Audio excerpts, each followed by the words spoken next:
हे हमारे सर्वशक्तिमान पिता परमेश्वर, हे हमारे उद्धारकर्ता प्रभु यीशु मसीह और हे शांतिदायक पवित्र आत्मा, आज की आराधना में हम आपका स्वागत करते हैं और हमारे मध्य आपकी उपस्थिति के लिए हृदय की गहराइयों से हम आपको धन्यवाद देते हैं। राजा दाऊद का विश्वास परमेश्वर के ऊपर दृढ़ और अटल था।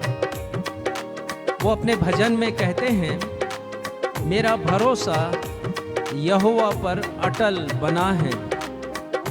दृढ़ विश्वास के चलते ही उन्होंने गोफन के एक पत्थर से ही गोलियत को मार गिराया। इजरायली सेना और उनका राजा शाऊल ये सब डर के मारे थरथरा रहे थे, भयभीत थे। लेकिन राजा दाऊद ने लिखा अपने भजन में, यहोवा परमेश्वर मेरी ज्योति और मेरा उद्धार है, मैं किससे डरूं।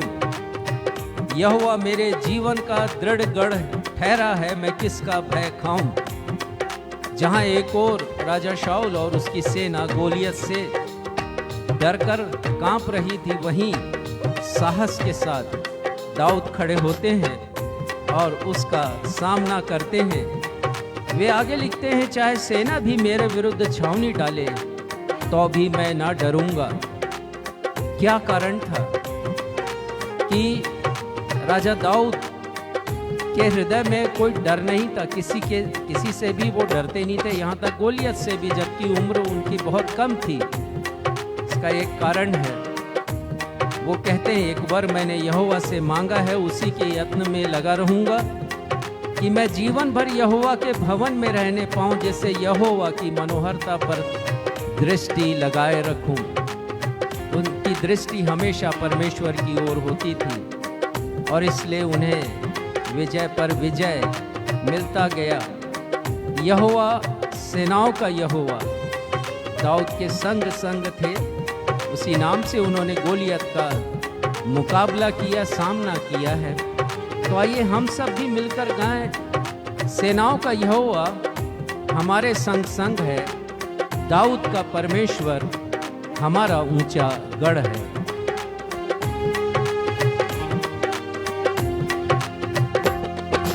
सेनाओं का यहोवा हमारे संग संग है, दाऊद का परमेश्वर हमारा ऊंचा गढ़ है। सेनाओं का यहोवा हमारे संग संग है, दाऊद का परमेश्वर हमारा ऊंचा गढ़ है।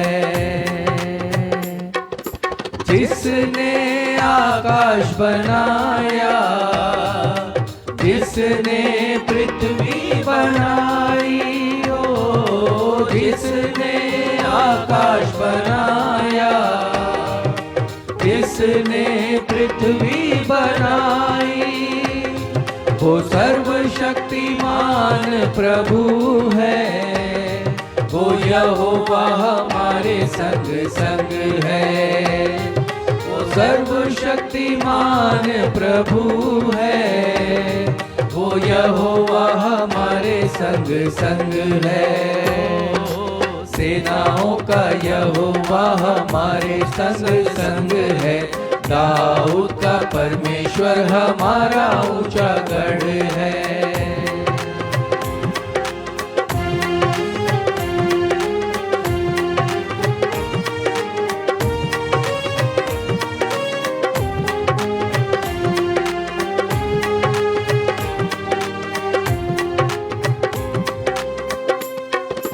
समुंदर को जिसने दो भागा, जंगल से मार को निकाला, ओ समुंदर को जिसने दो भागा, जंगल से मार को निकाला। जो वायदों को करता है पूरा, वो यहोवा हमारे संग संग है। जो वायदों को करता है पूरा, वो यहोवा हमारे संग संग है। सेनाओं का यहोवा हमारे संग संग है, दाऊद का परमेश्वर हमारा ऊंचा गढ़ है।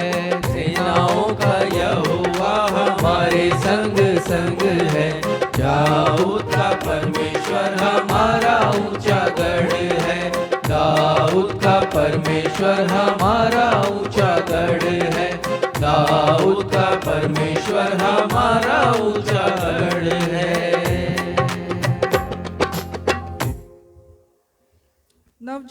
नवजीवन एवेंजलिकल चर्च की 387 ऑन एवं ऑफलाइन रविवारी आराधना में मैं आकांक्षा सक्षम मसीह आप सभी प्रभु भक्तों का अपने उद्धारकर्ता प्रभु यीशु मसीह के अतुल्य नाम में स्वागत करती हूँ एवं आप सबों को जय यीशु, यीशु सहाय, शालोम, जय मसीह की और प्रेज द लॉर्ड कहती हूँ। Praise the Lord.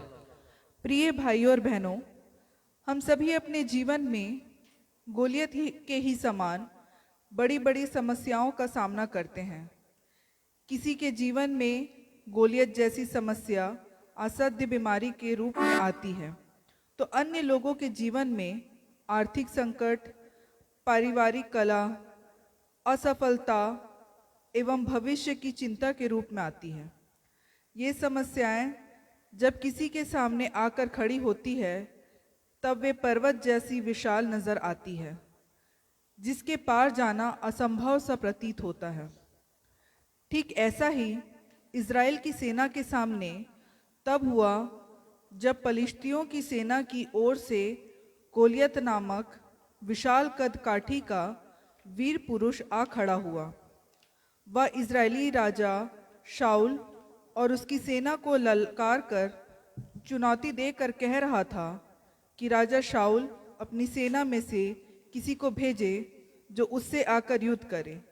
जो जीतेगा उसका देश विजयी घोषित किया जाएगा। लेकिन उसकी धमकियों से डरकर इज़राइली सेना की ओर से कोई नहीं गया। गोलियत 40 दिन तक इज़राइलियों को ललकारता रहा।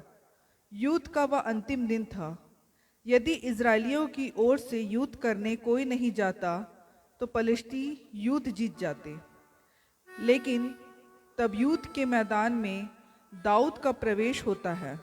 वह परमेश्वर के नाम से युद्ध लड़ता है और गोफन के एक पत्थर से गोलियत को मार गिराता है।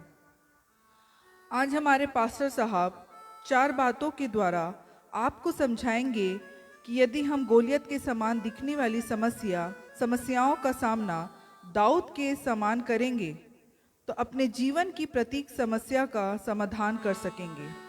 आइए हम सब अपने जीवन की चिंताओं को प्रभु यीशु को सौंपें और मिलकर एक गीत गाएं जिसके शब्द कहते हैं, आवाज़ उठाएंगे हम साज बजाएंगे, है यीशु महान अपना ये गीत सुनाएंगे।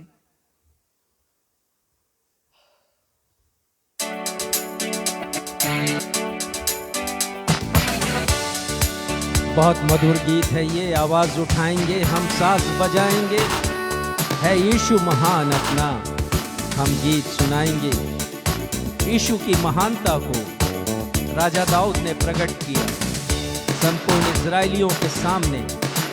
वे जब गोलियत को देख रहे थे, उसके कद काठी को, उसके बलवान शरीर को देख रहे थे, तब दाऊद ने परमेश्वर को देखा है, उस महान परमेश्वर को, और उसकी महानता और महिमामयी स्वरूप को उन्होंने सबके सामने प्रकट किया। ये हम भी अपने परमेश्वर की महानता को प्रकट करने के लिए मिलकर इस गीत को गाएं।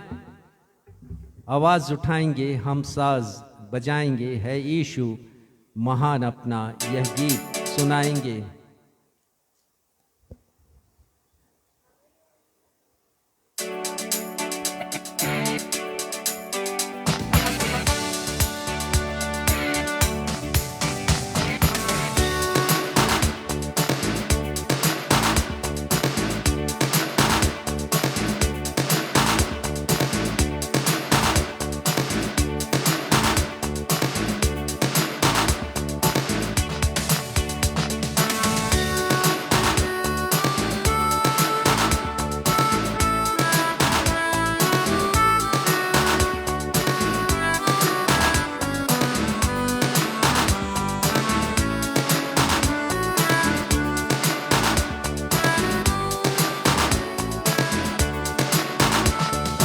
आवाज उठाएंगे हम साथ बजाएंगे, है यीशु महान अपना, यह गीत सुनाएंगे।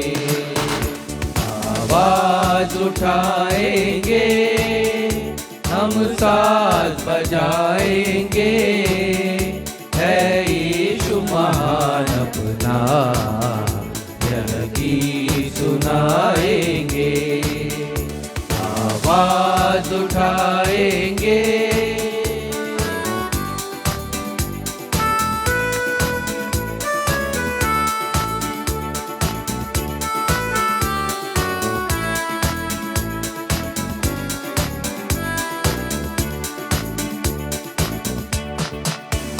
संसार की सुंदरता में यह रूप जो तेरा ही, इन चांद सितारों में है आस जो तेरा ही।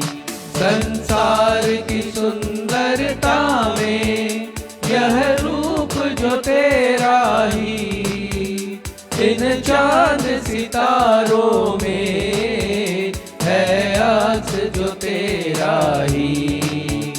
महिमा की तेरी बातें हम सबको बताएंगे, है यीशु महान अपना, यह गीत सुनाएंगे।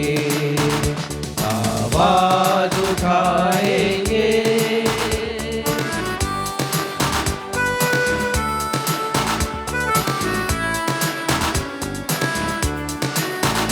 दिल तेरा खजाना है, एक पाक मोहब्बत का, चाह पा न सका कोई, सागर है तू उल्फत का। दिल तेरा खजाना है, एक पाक मोहब्बत का, चाह पा न सका कोई, सागर है तू उल्फत का। तेरी मोहब्बत से दिल अपना सजाएंगे, है यीशु महान अपना, यह गीत सुनाएंगे। आवाज उठाएंगे,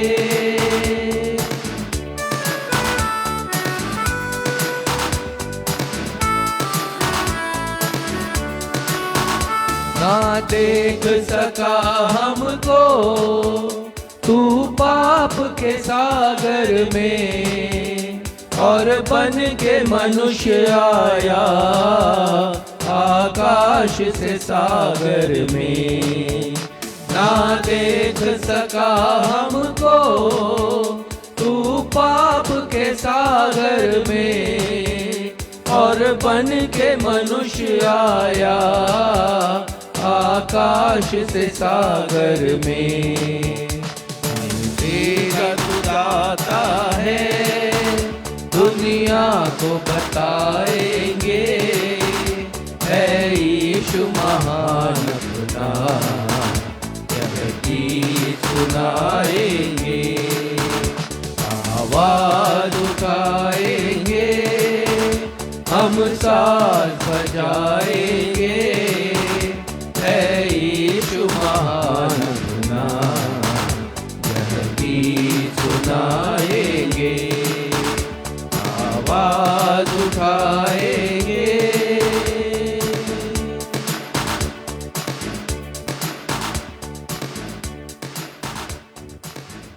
हम इसी स्थिति में रहते हुए उत्तरवादी पाठ के लिए निकाल लेंगे भजन संहिता अध्याय 27 पद 1 से 11।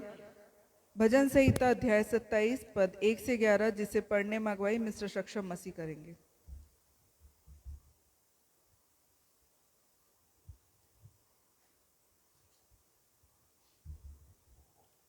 आइए हम सब मिलकर धर्मशास्त्र से निकाल लें भजन संहिता अध्याय 27 पद संख्या 1 से 11 तक। जैसा कि हमारा दस्तूर रहा है, इस पैसेज को उत्तरवादी की रीति से पढ़ लेंगे और अंत में हम सब 10वें और 11वें पद को साथ में मिल करके पढ़ लेंगे। भजन संहिता 27 पद संख्या 1 से 11 तक। यहोवा परमेश्वर मेरी ज्योति और मेरा उद्धार है, मैं किस से डरूं? यहोवा मेरे जीवन का दृढ़ गढ़ ठहरा है, मैं किसका भय खाऊं? जब कुकर्मियों ने जो मुझे सताते और मुझी से बैर रखते थे, मुझे खार डालने के लिए मुझ पर चढ़ाई की, तब वे ही ठोकर खाकर गिर पड़े। चाहे सेना मेरे विरुद्ध छावनी डाले तो भी मैं ना डरूंगा। चाहे मेरे विरुद्ध लड़ाई ठन जाए, उस दशा में भी मैं हियाव बांधे निश्चिंत रहूंगा। एक वर मैंने यहोवा से मांगा है, उसी के यत्न में लगा रहूंगा, कि मैं जीवन भर यहोवा के भवन में रहने पाऊं, जिससे यहोवा की मनोहरता पर दृष्टि लगाए रहूं और उसके मंदिर में ध्यान किया करूं। क्योंकि वह तो मुझे विपत्ति के दिन में अपने मंडप में छिपा रखेगा और अपने तंबू के गुप्त स्थान में वह मुझे छिपा लेगा और चट्टान पर चढ़ाएगा। अब मेरा सिर मेरे चारों ओर के शत्रुओं से ऊंचा होगा और मैं यहोवा के तंबू में जय जयकार के साथ बलिदान चढ़ाऊंगा और उसका भजन गाऊंगा। हे यहोवा, मेरा शब्द सुन, मैं पुकारता हूँ, तू मुझ पर अनुग्रह कर और मुझे उत्तर दे। तूने कहा है, मेरे दर्शन के खोजी हो, इसलिए मेरा मन तुझसे कहता है, हे यहोवा, तेरे दर्शन का मैं खोजी रहूंगा। अपना मुख मुझसे न छिपा, अपने दास को क्रोध करके ना हटा। तू मेरा सहायक बना है। हे मेरे उद्धार करने वाले परमेश्वर, मुझे त्याग ना दे और मुझे छोड़ ना दे।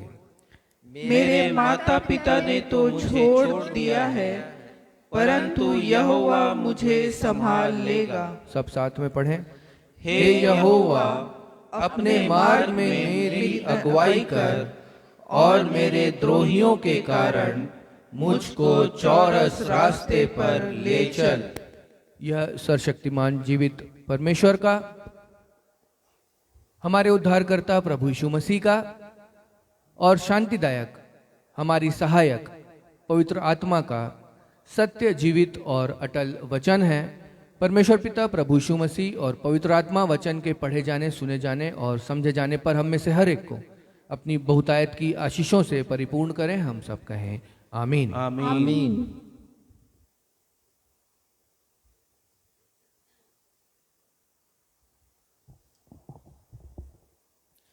अब हमारे पास्टर साहब का अवसर होगा जब वे हमें कलीसियाई सूचनाओं से अवगत कराएंगे।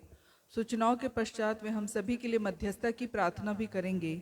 यदि आपके पास कोई प्रार्थना अनुरोध है तो उसे व्हाट्सएप, यूट्यूब, मैसेंजर, फेसबुक के कमेंट बॉक्स पर लिखकर हमें भेज दीजिए। हम आपके लिए प्रार्थना करेंगे।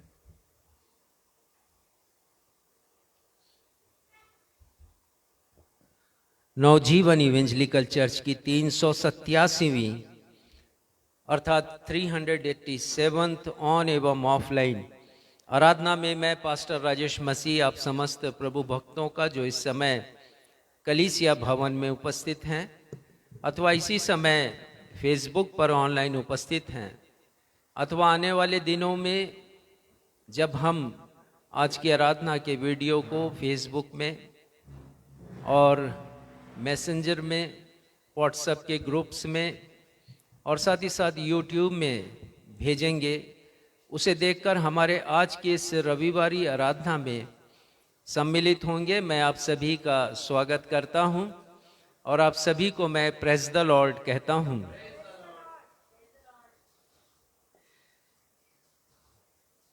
प्रार्थना अनुरोध इस प्रकार से हैं और इनमें से कुछ प्रार्थना अनुरोध हमें ऑनलाइन मिले हैं और आप लोगों से मैं पुनः निवेदन करूंगा कि यदि आपके पास भी कोई प्रार्थना निवेदन है और आप मेरी आवाज़ सुन रहे हैं अभी या फिर बाद में सुनेंगे वीडियो देखकर, अपने प्रार्थना निवेदनों को आप कभी भी हमें भेज सकते हैं।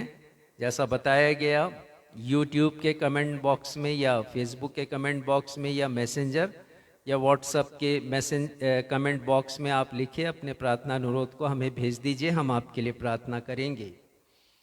हम प्रार्थना करते हैं अपने भाई मिस्टर रॉबिन्सन जॉन के लिए, और उन्होंने बताया कि वो सीएमसी वेलोर में अभी भर्ती हैं, उन्हें हृदय संबंधी परेशानी है और उनकी एंजियोप्लास्टी हुई है। उन्होंने लिखा फिर भी उन्हें सीने में दर्द है। हम परमेश्वर पिता से प्रार्थना करते हैं कि परमेश्वर पिता उन्हें पूरी चंगाई दें और पूर्ण रूप से चंगाई प्राप्त करके वो हमारे मध्य में आ सकें और परमेश्वर को धन्यवाद दे सकें। बहन मीरा ने अपने पति के लिए निवेदन भेजा है और वो लिखती हैं कि उनके पति तंबाकू खाते हैं, और एक बात और लिखी है कि मुझसे छिपकर खाते हैं लेकिन परमेश्वर तो उसे देखते हैं। ये बड़ी बात उन्होंने लिखी है। हम प्रार्थना करते हैं परमेश्वर पिता से कि वो कृपा करें उनके पति के ऊपर और वो इस गंदी आदत को छोड़ सकें और अपने पत्नी का मान कर सकें। हम प्रार्थना करते हैं बहन राजकुमारी के लिए। उन्होंने लिखा है कि उनके शरीर में एक और सुन्न पड़ जाता है, अर्थात सेंसलेस हो जाता है। परमेश्वर पिता से प्रार्थना करते हैं कि परमेश्वर पिता हमारी इस बहन के ऊपर अपने आश्चर्य कर्म को प्रकट करें और उन्हें चंगाई प्रदान करें। हमें सूचना मिली कि हमारे एक भाई मिस्टर रवि पॉल को पैरालिसिस अटैक आया है और इस समय वो अस्पताल में भर्ती हैं। हम उनकी चंगाई के लिए भी प्रार्थना करते हैं। हमारी बेटी आकांक्षा का स्वास्थ्य आज ठीक नहीं है, फिर भी वो अपने कर्तव्य का निर्वहन कर रही हैं संचालन करके। परमेश्वर पिता से प्रार्थना है कि परमेश्वर पिता उन्हें भी चंगाई प्रदान करें। धन्यवाद के विषय इस प्रकार से हैं। परमेश्वर पिता को धन्यवाद देते हैं कि हमें मिस्टर बंटी और उनकी पत्नी मिसेस सपना सिद्धू की ओर से मासिक भेंट प्राप्त हुई है। परमेश्वर पिता को धन्यवाद देते हैं क्योंकि हम जानते हैं कि ये परिवार स्वयं आर्थिक समस्याओं से जूझ रहा है, लेकिन उसके बावजूद भी परमेश्वर के प्रति जो इनका कर्तव्य है प्रेम प्रकट करने का, उसे उन्होंने प्रकट किया है। परमेश्वर पिता की बड़ी आशीष हम इस परिवार के लिए मांगते हैं। उसी प्रकार मासिक भेंट हमें मिस्टर साइमन और मिसेस सबिता फ्रांसिस की ओर से भी मिला है। हम उनकी विश्वास योग्यता के लिए परमेश्वर पिता को धन्यवाद देते हैं।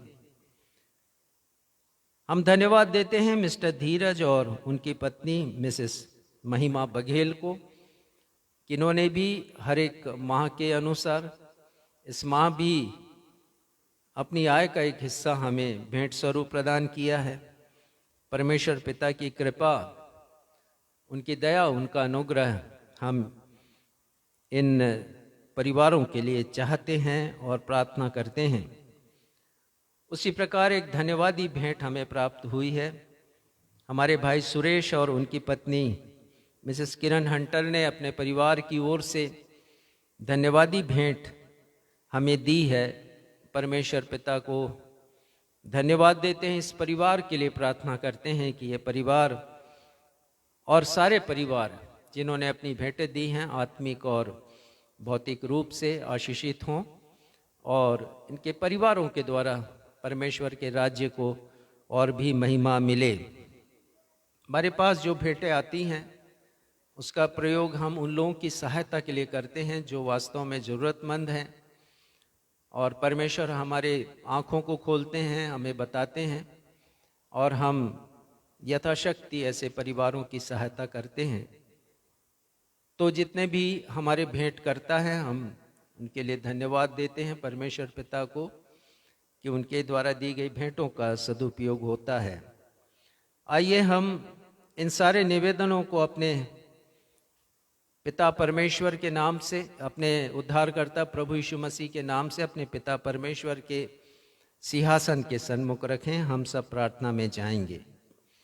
हमारे परमेश्वर पिता, धन्यवाद देते हैं आज के दिन के लिए, आपकी कृपा, दया और अनुग्रह के लिए पिता, जिसके कारण हम इस पृथ्वी पर जीवित हैं। हम जानते हैं पिता, यदि आपकी कृपा हम पर ना हो तो हमारे लिए इस पृथ्वी पर जीवन व्यतीत करना बहुत मुश्किल हो जाएगा।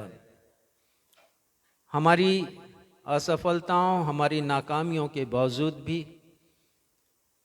आप हम पर कृपा करते हैं, दया बरसाते हैं। क्षण प्रति क्षण और पल प्रति पल हमारे हृदय की हर एक धड़कन कहती है और हमारी हर एक सांस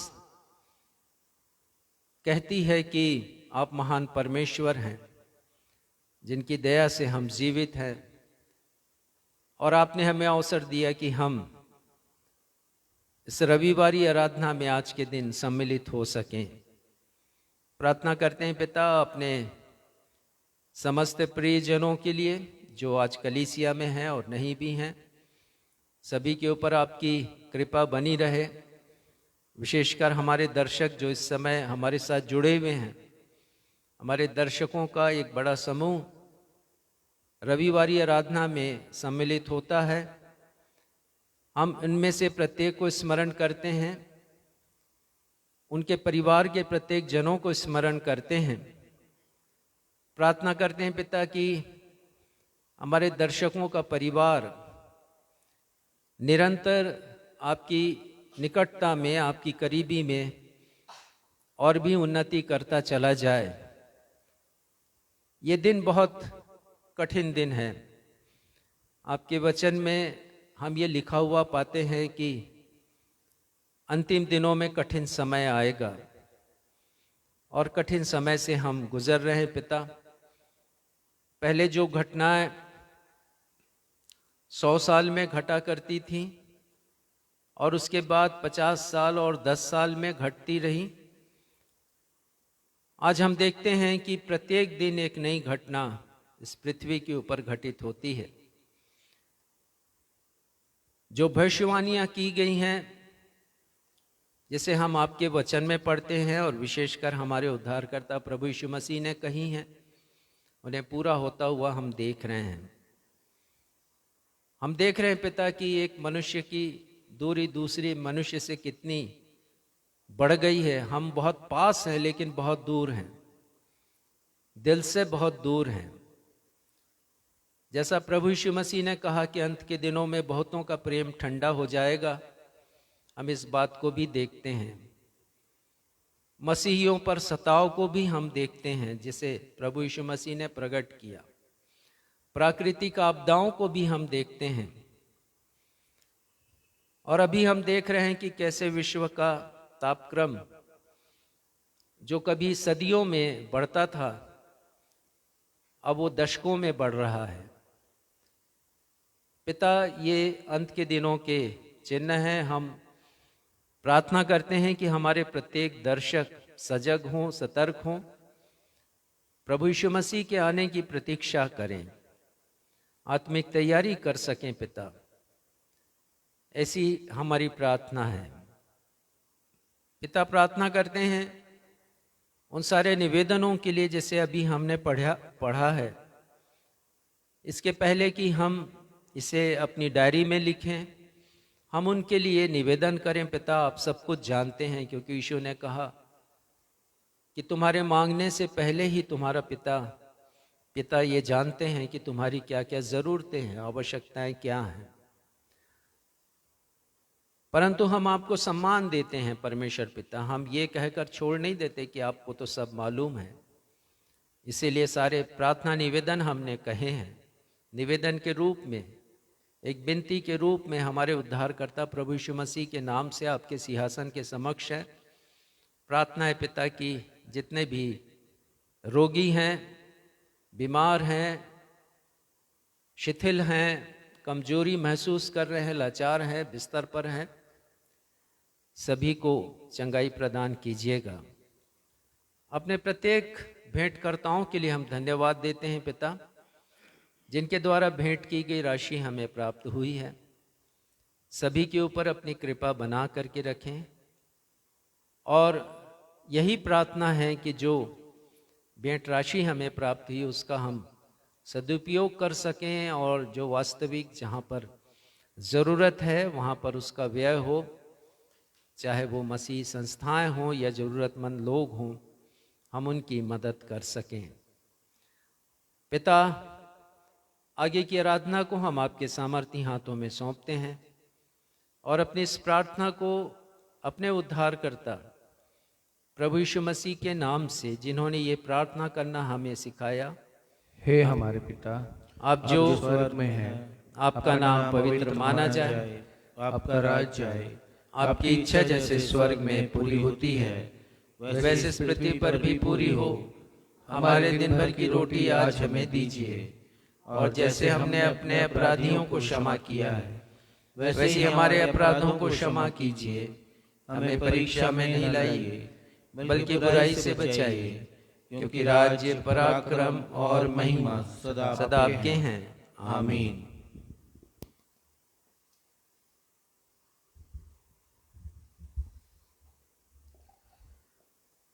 अब हम सब के लिए समय होगा जब हम परमेश्वर पिता के द्वारा दी गई अनगिनत आशीषों को स्मरण करते हुए अपनी अपनी भेंटों एवं धन्यवादी भेंटों को अर्पित करेंगे।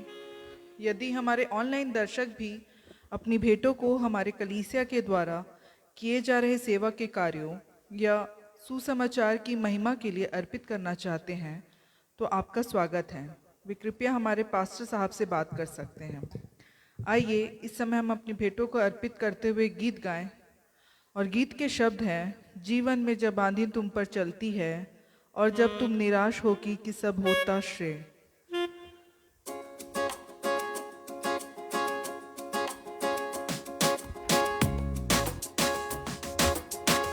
जी हाँ प्यारे भाइयों और बहनों, हमारे जीवन में समस्याएं आती हैं।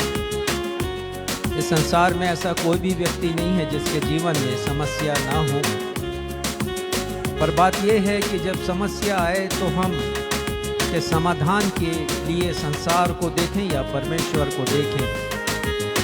जब गोलियत एक बड़ी समस्या बनकर आया तो इजरायलियों ने संसार को देखा, लेकिन दाऊद है वहाँ पर जो परमेश्वर का भक्त है, उन्होंने परमेश्वर को देखा और उन्हें विजय मिली है।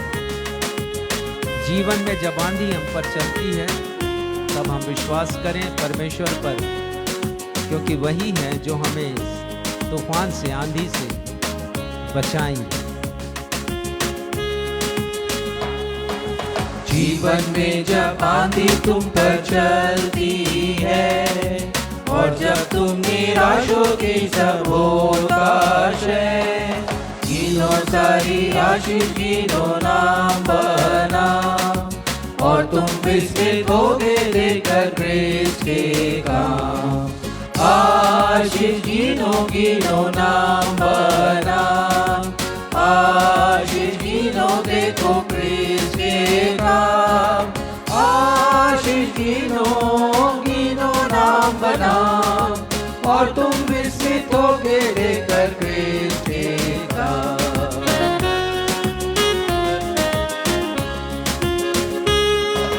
चिंता का जब तुम पर अधिक बोझ पड़े और जब क्रूस का भार सहन जान पड़े, तब तुम गिनो आशीषें वे कितनी हैं और तुम गीत गा कर रहोगे निर्भय। आशीष गिनो, गिनो नाम बना, आशीष गिनो देखो प्रेस के काम। आशीष गिनो, गिनो नाम बना और तुम विस्मित होगे देखकर प्रेस के काम। और तुम विस्मित होगे देखकर प्रेस के काम। और तुम विस्मित होगे देखकर प्रेस के काम। भेंटों के लिए धन्यवाद की प्रार्थना भाई क्षितिज मसीह करेंगे।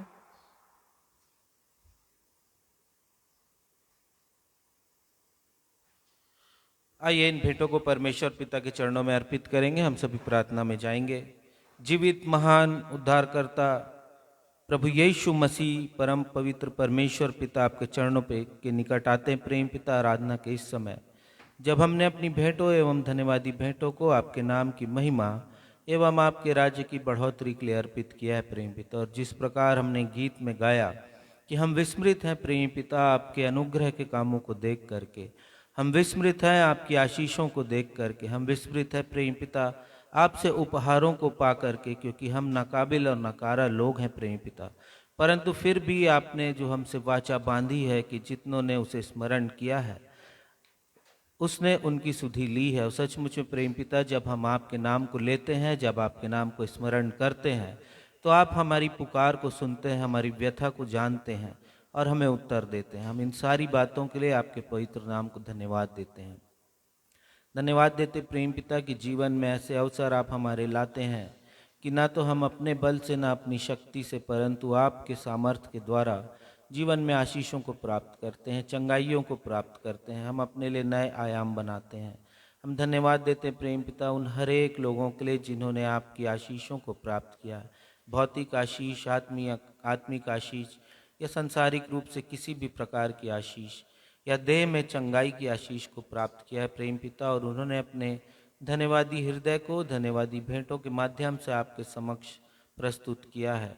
उन हर एक हृदय के लिए हम आपको धन्यवाद देते, उन हर एक हाथों के लिए जिन्होंने धन्यवादी भेंटों को दिया है, हम आपको धन्यवाद देते हैं प्रेम पिता। होने दीजिए कि जो आशीष आपने उनके जीवनों के लिए मुकम्मल रखी हैं वो उन्हें मिलने वाली हो सके प्रेम पिता। हम प्रार्थना और विनती करते हैं उन हर एक हृदय की व्यथाओं के लिए प्रेम पिता, जो आपको पुकार रही हैं, जो आपके अक्षर कर्म की प्यासी हैं प्रेम पिता, और चाहते हैं कि उनके जीवनों में भी आपकी अपरंपार आशीषें बरसें। जो लोग नौकरी की तलाश में हैं, जो लोग अपने घर की तलाश में हैं प्रेम पिता, उनकी तलाश आपके नाम से पूरी होने पाए प्रेम पिता। जिन्होंने अपनी कमियों घटियों में से भी आपको स्मरण किया और अपनी भेंटों को लाए हैं प्रेम पिता, हम जानते हैं कि आपके पास उनके जीवनों के लिए योजनाएं। होने दीजिए कि उनके जीवनों में भी आपकी योजना काम करे और वे आशीषों को प्राप्त करने पाए प्रेम पिता। प्रार्थना और विनती करते हैं इस आराधना के लिए। इस आराधना में आज के संदेश को हम लाते हैं प्रेम पिता आपके समक्ष कि जितने भी लोग आज का संदेश सुने प्रेम पिता, उनके हृदय में वह बीज के रूप में बोया जाए और फल लाने पाए प्रेम पिता। हम सिर्फ वचन के सुनने वाले नहीं, परंतु वचन पर चलने वाले और उसके अमल में लाने वाले भी बने। इन भेंटों को आपका स्पर्श मिले प्रेम पिता, ताकि ये आपके नाम की महिमा और राज की बढ़ोतरी के लिए बहुतायत के साथ उपयोग में लाई जाने पाए। शेष आराधना में आपकी अगुवाई एवं उपस्थिति चाहते हैं और इस विनती को मांग लेते हैं अपने जीवित उद्धारकर्ता और मुक्तिदाता प्रभु यीशु मसीह के नाम में। हम सब कहें आमीन। आमीन।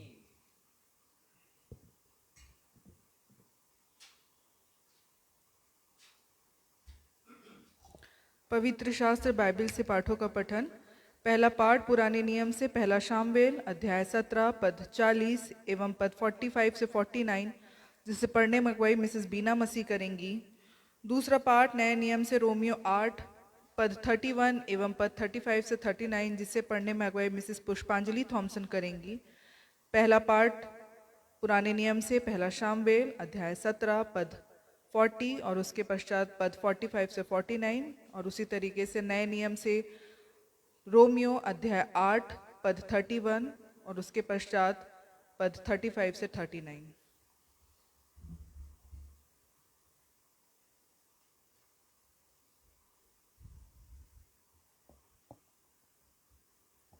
आप सबों को praise the Lord. Praise the Lord.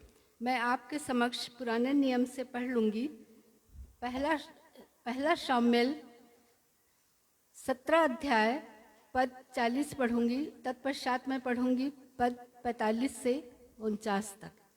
यहाँ पर इस प्रकार लिखा है, तब उसने अपनी लाठी हाथ में ली और नाले में से 5 चिकने पत्थर छांटकर अपनी चरवाही की थैली अर्थात अपने झोले में रखे और अपना गोफन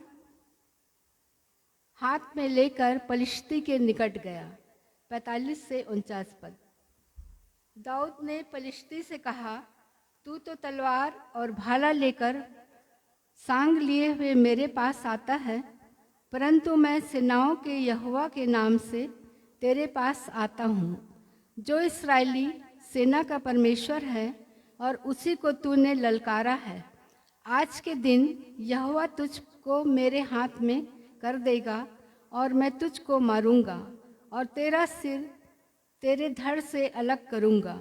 और मैं आज के दिन पलिश्ती सेना के शव आकाश के पक्षियों और पृथ्वी के जीव जंतुओं को दे दूंगा। तब समस्त पृथ्वी के लोग जान लेंगे कि इस्राएल में एक परमेश्वर है, और यह समस्त मंडली जान लेगी कि यहोवा तलवार या भाले के द्वारा जयवंत नहीं करता, इसलिए कि संग्राम तो यहोवा का है, और वही तुम्हें हमारे हाथ में कर देगा। जब पलिश्ती उठकर दाऊद का सामना करने के लिए निकट आया, तब दाऊद सेना की ओर पलिश्ती का सामना करने के लिए फुर्ती से दौड़ा। फिर दाऊद ने अपनी थैली में हाथ डालकर उसमें से एक पत्थर निकाला, और उसे गोफन में रखकर पलिश्ती के माथे पर ऐसा मारा कि पत्थर उसके माथे के भीतर घुस गया, और वह भूमि पर मुंह के बल गिर पड़ा। यह परमेश्वर का जीवित सत्य वचन है। परमेश्वर इसके पढ़े सुने जाने पर हम सबों को आशीष प्रदान करें। हम सब कहें आमीन। आमीन।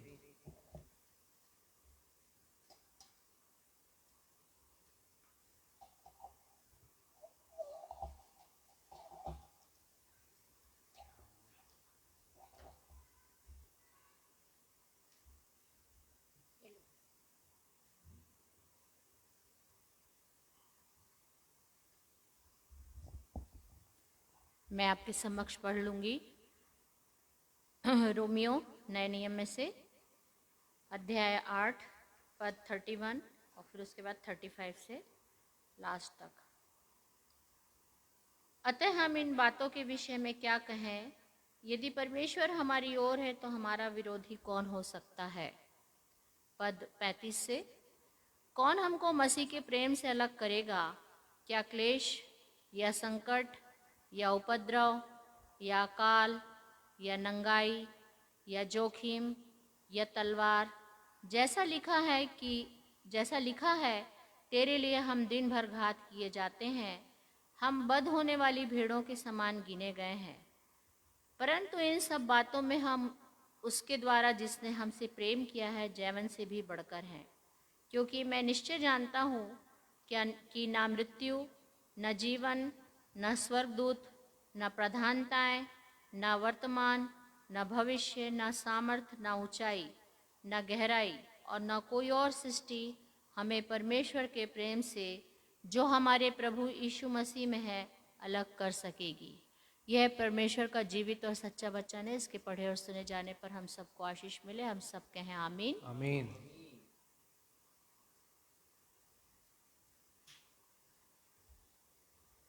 सुसमाचार पाठ के लिए हम निकाल लेंगे मत्ती रचित सुसमाचार अध्याय 14 पद 26 से लेकर 33 तक, जिसे पढ़ने में अगुवाई रेवरेंड राजेश मसीह करेंगे। मत्ती रचित सुसमाचार अध्याय 14 पद 26 से 33।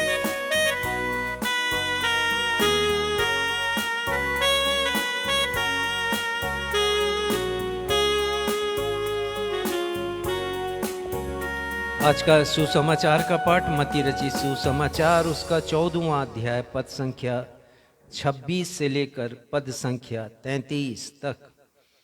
और यहाँ इस प्रकार लिखा है, चेले यीशु को झील पर चलते हुए देखकर घबरा गए और कहने लगे वह भूत है, और डर के मारे चिल्ला उठे।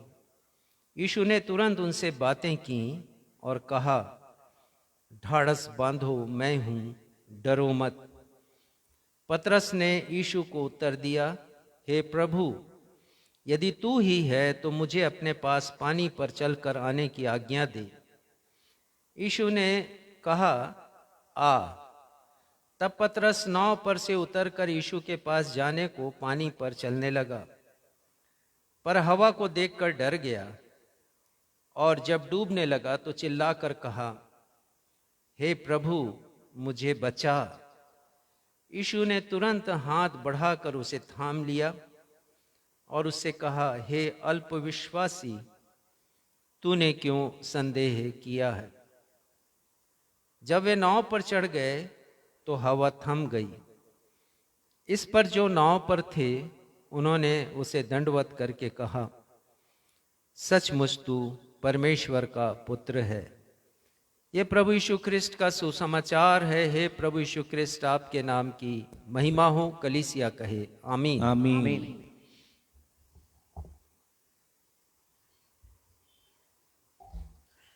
अब हम सब के लिए सुनहरा समय होगा जब हम परमेश्वर पिता के जीवित वचन से आत्मिक शिक्षा प्राप्त करने के लिए परमेश्वर पिता के अभिषिक्त दास रेवरेंड राजेश मसीह के द्वारा एक सारगर्भित, प्रेरणादायक एवं चुनौतीपूर्ण संदेश सुनेंगे। आज के संदेश का विषय है दाऊद का विश्वास परमेश्वर को इतना महान और महिमामय दिखाता है कि गोलियत जैसी विशाल समस्याएं भी बौनी दिखाई देती है। David faith magnifies God to such greatness and majesty that even Goliath sized problem begin to look small. लेकिन इसके पहले कि हम आज का संदेश सुने, आइए आज के संदेश से ताल्लुक़ रखते हुए गीत गाएं। और गीत के शब्द है, करता हूँ मैं तेरी चिंता, तू क्यों चिंता करता है, आंसुओं की घाटियों में हाथ ना छोड़ूंगा तेरा।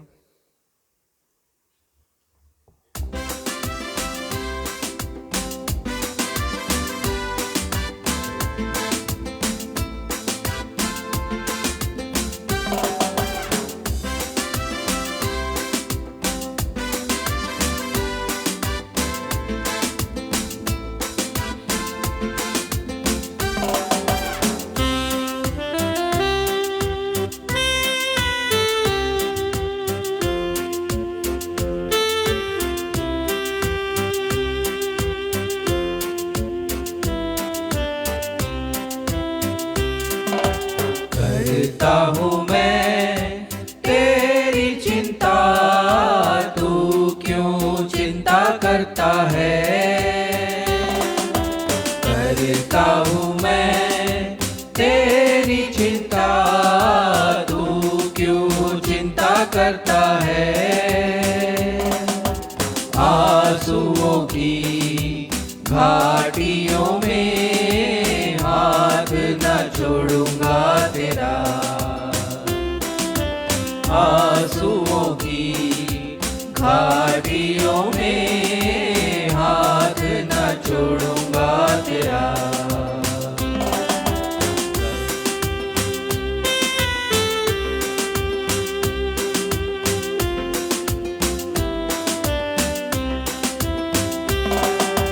मेरी महिमा तू देखेगा, खुद को मेरे हाथों में दे दे। मेरी महिमा तू देखेगा, खुद को मेरे हाथों में सौंप दे।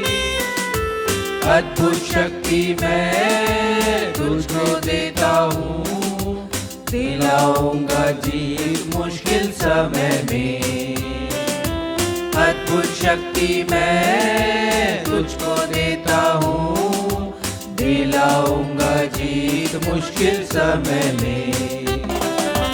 करता हूँ मैं तेरी चिंता, तू क्यों चिंता करता है।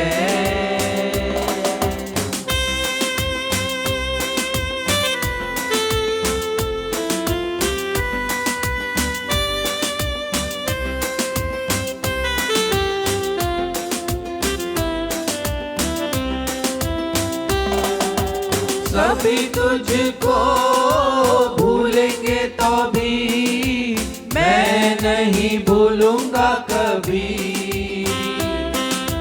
सभी तुझको भूलेंगे तो भी मैं नहीं भूलूंगा कभी।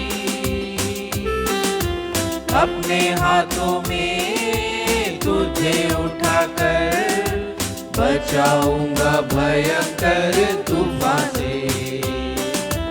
अपने हाथों में तुझे उठाकर बचाऊंगा भयंकर तूफान से। करता हूँ मैं तेरी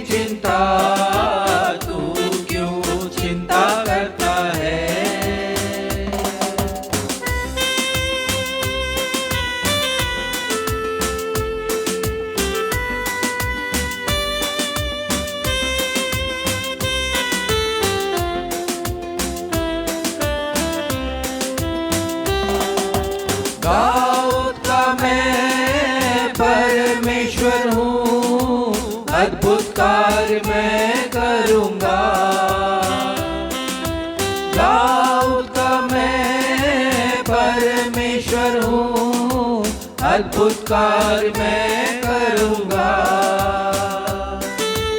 गोलियत को मार गिराया, आज भी मैं करने के योग्य हूँ। गोलियत को मार गिराया, आज भी मैं करने के योग्य हूँ।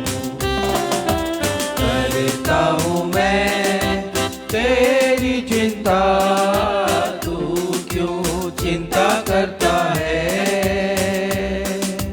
करता हूँ मैं तेरी चिंता, तू क्यों चिंता करता है। आंसुओं की घाटियों में हाथ न छोड़ूंगा तेरा। आंसुओं की घाटियों में हाथ न छोड़ूंगा तेरा। हाथ न छोड़ूंगा तेरा, हाथ न छोड़ूंगा तेरा।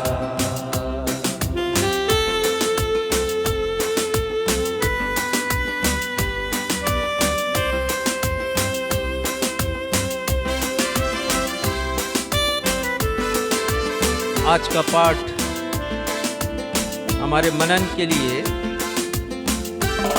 पहला शामुएल का 17वां अध्याय, और ये अध्याय बहुत ही महत्वपूर्ण अध्याय है। महत्वपूर्ण क्यों है ये हम आगे उसके ऊपर मनन करेंगे। लेकिन बता दूं कि इस अध्याय में पलिश्तियों और इजरायलियों के मध्य में एक युद्ध का वर्णन है। इन दोनों जातियों के मध्य युद्ध तब से लड़ा जा रहा है जब से इजरायली प्रतिज्ञात देश, जैसे कनान देश कहते हैं, वहां पहुंचे। और वो युद्ध हजारों साल से आज भी ये युद्ध चल रहा है। मैं समझता हूं कि संसार का सबसे अधिक अवधि तक चलने वाला ये युद्ध समाप्त ही नहीं हुआ है। पलिश्ती जो पैलेस्टाइन के लोग हैं, बाइबल में उन्हें पलिश्ती कहा गया है। ये लोग इजरायलियों के लिए हमेशा एक बड़ी समस्या के रूप में रहे हैं। यदि आप इतिहास की किताब पढ़ें, शामुएल की किताब, राजाओं की किताब और इतिहास की किताब, तो आप बार बार इस शब्द को लिखा हुआ पाएंगे कि इन दोनों कौमों के बीच युद्ध हुए हैं, एक नहीं अनेक। भविष्यवाणियों की किताबों में भी, भविष्यद्वक्ताओं की किताबों में भी वर्णन है। तो ये इजरायलियों के लिए हमेशा एक बड़े समस्या के रूप में रहे हैं। ये पलिश्ती लोग पहले भी थे और आज भी हैं। इजरायलियों ने सारी जातियों के ऊपर विजय प्राप्त की है। एक पद निकालिएगा, न्यायियों 3 अध्याय और 4 पद। न्यायियों 3 अध्याय 4 पद। तो मैं आपसे ये कह रहा था कि इजरायलियों ने सारी जातियों के ऊपर विजय प्राप्त की, लेकिन पलिश्तियों के ऊपर वो विजय प्राप्त नहीं कर पाए। क्यों नहीं कर पाए, इसका खुलासा न्यायियों की किताब में किया गया। पढ़िएगा।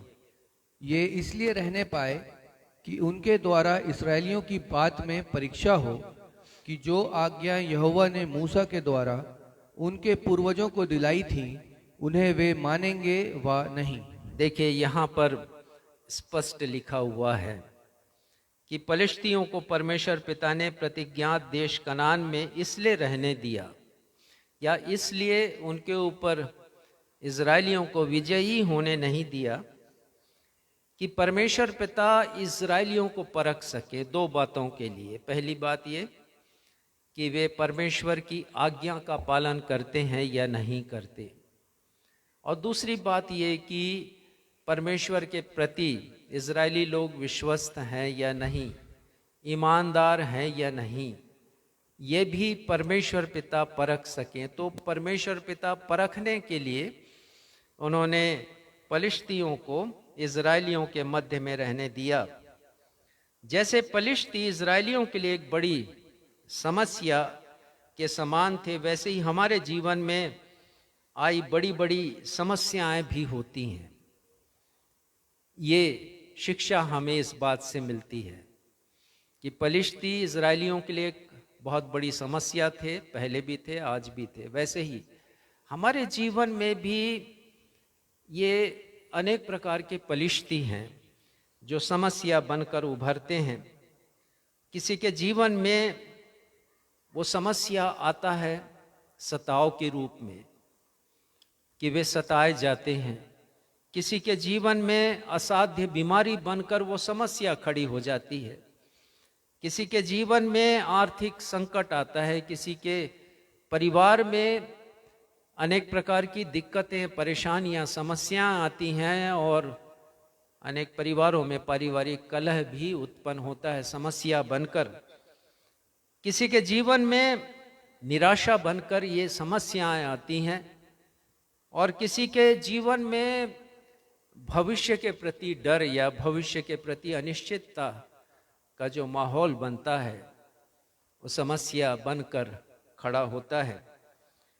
बाइबल कहती है कि हमारे लिए शिक्षा यहाँ पर यह है कि एक मसीह विश्वासी के जीवन में भी समस्याएं आती हैं और समस्याएं इसलिए आती हैं कि ऐसी समस्याओं में डालकर परमेश्वर पिता हमें भी परखते हैं।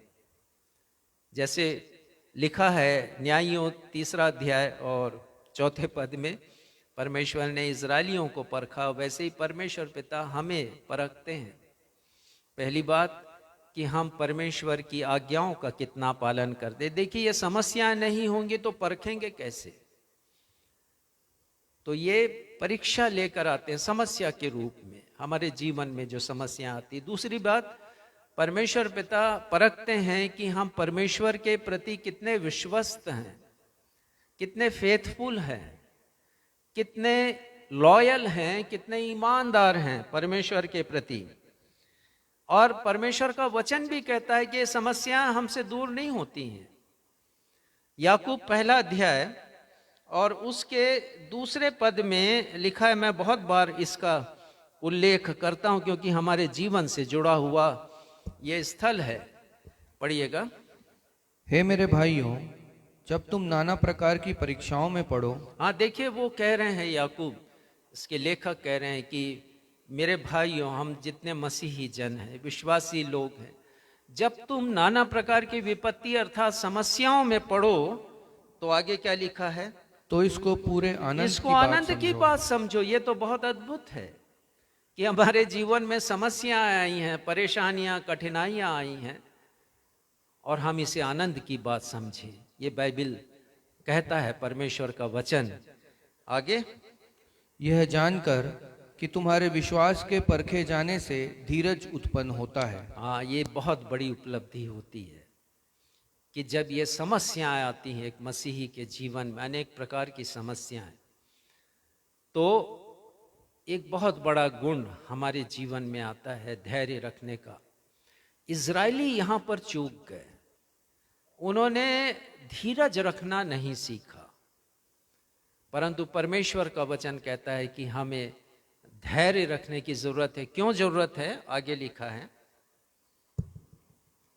पर धीरज को अपना पूरा काम करने दो कि तुम पूरे और सिद्ध हो जाओ और तुम में किसी बात की घटी ना। वो कहते हैं याकूब कि यदि सिद्धता की ओर बढ़ना है, आत्मिक सिद्धता की ओर बढ़ना है और तुम चाहते हो कि आत्मिक रीति से कोई घटी ना हो, तो धीरज को पूरा काम करने दो। तो ये समस्याएं इसलिए आती हैं कि परमेश्वर हमें परख सके, परमेश्वर पिता हमें जांच सके और देख सकें कि आत्मिक रूप से हम कितने पानी में हैं। कोई भी सांसारिक मनुष्य समस्याओं से, आफतों से मुश्किल हालातों से, कठिनाइयों से और परेशानियों से नहीं बचा है इस संसार का कोई भी व्यक्ति। मेडिकल साइंस कहता है कि समस्याएं चिंताओं को जन्म देती हैं। चिंताएं मतलब एंजाइटीज, चिंताओं को जन्म देती है, और चिंताएं अनेक प्रकार की बीमारियों को जन्म देती हैं। और जब ये चिंताएं आती हैं मनुष्य के जीवन में और उसके मन में घोंसला बनाकर रहने लगती हैं, तो दिन का सुकून और रात का चैन छीन लेती हैं ये। अनेक लोग तनाव में अर्थात स्ट्रेस में, टेंशन में जीते हैं, और जब कोई समाधान नजर नहीं आता है, बहुत से लोगों का आपने देखा होगा, उनको लगता है उनकी समस्या का कोई समाधान नहीं, तो वो सुसाइड कर लेते हैं, आत्महत्या कर लेते हैं। तो कोई आदमी संसार का समस्याओं से बचा हुआ नहीं है। जब चिंताएं एक मसीही को घेर लें, तब उसका नजरिया, उसका दृष्टिकोण, उसकी सोच कैसी होनी चाहिए। दूसरों की बात ना करें, एक मसीही विश्वासी की बात करें कि जब ये चिंताएं आ जाएं हमारे जीवन में, तो हमारी क्या विचारधारा होनी चाहिए, हमारी क्या सोच होना चाहिए, हमारा दृष्टिकोण, नजरिया क्या होना चाहिए। जब भी आप समस्याओं, जीवन के मुश्किल हालातों, कठिनाइयों और परेशानियों से घिर जाएं और चिंताएं परछाई की समान आपका पीछा ना छोड़े,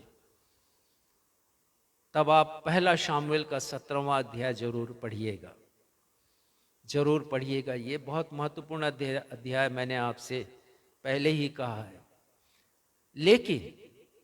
लेकिन संडे स्कूल की कहानी के समान नहीं पढ़िएगा।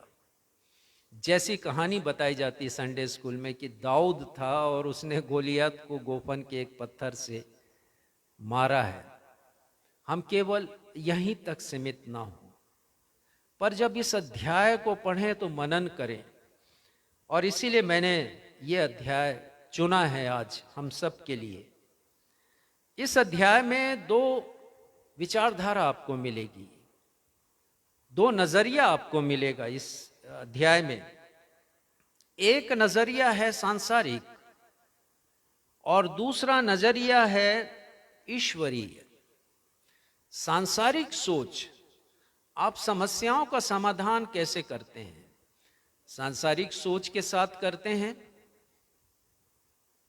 जिसे कहते हैं वर्ल्डली थॉट या वर्ल्डली पर्सपेक्टिव, या ईश्वरीय विचारधारा के साथ आप समस्याओं का सामना या समाधान करते हैं। कैसे करते हैं?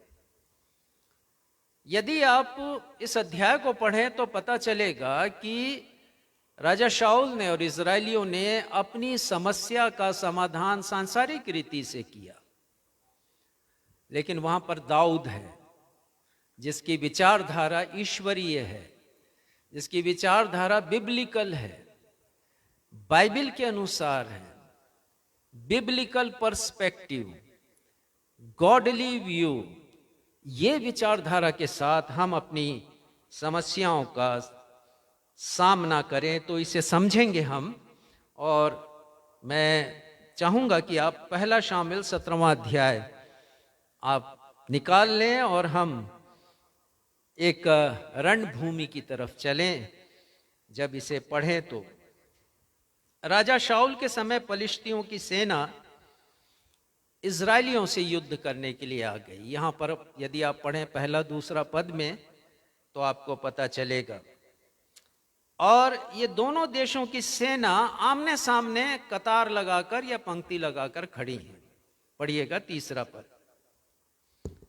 पलिश्ती तो एक ओर के पहाड़ पर और इस्राएली दूसरी ओर के पहाड़ पर, और इस्राएली पहाड़ पर खड़े रहे और दोनों के बीच तराई थी। देखिए जो वर्णन है वो ये है कि एक तराई है। तराई मतलब एक मैदान का इलाका है जो काफी विस्तृत है, और उसके एक और पहाड़ है या पहाड़ी है छोटी सी, दूसरी तरफ भी पहाड़ी एक तरफ इज़राइल देश की सेना है, पंक्ति बनाकर वो खड़ी है कतार लगाकर, दूसरी तरफ फलिश्तियों की सेना है वहां पर। और पद 4 को पढ़ेंगे तो पता चलेगा कि फलिश्ती सेना की ओर से एक वीर निकला है। हिंदी बाइबल में वीर शब्द आया है, इंग्लिश बाइबल में आप पढ़ेंगे तो चैंपियन शब्द आया है। ये ज्यादा अच्छी व्याख्या इसमें हमें मिलती है। चैंपियन का मतलब है उत्तम दर्जे का विजेता।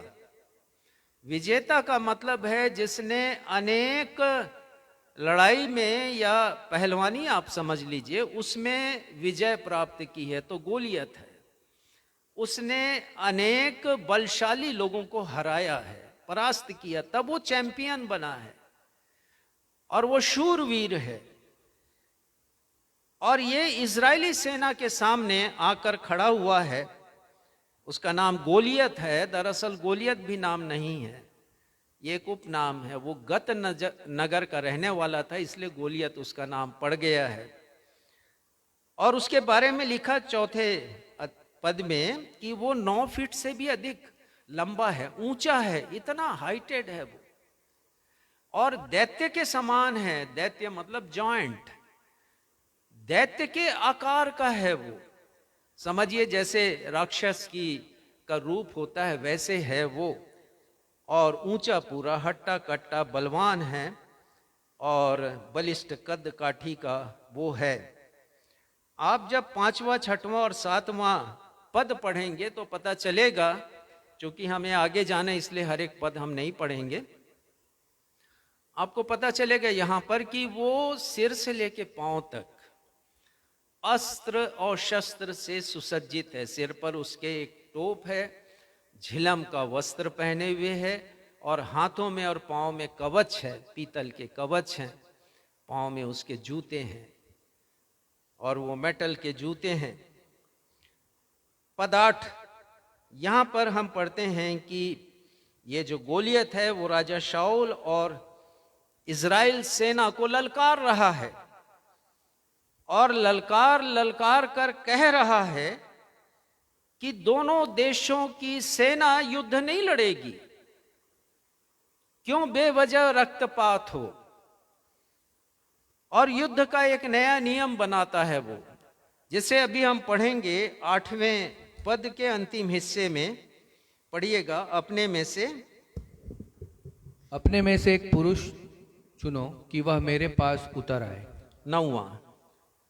और यदि वह मुझसे लड़कर मुझे मार सके तब तो हम तुम्हारे अधीन हो जाएंगे, परंतु यदि मैं उस पर प्रबल होकर मारूं तो तुमको हमारे अधीन होकर हमारी सेवा करनी पड़ेगी। देखिए यह अद्भुत नियम था।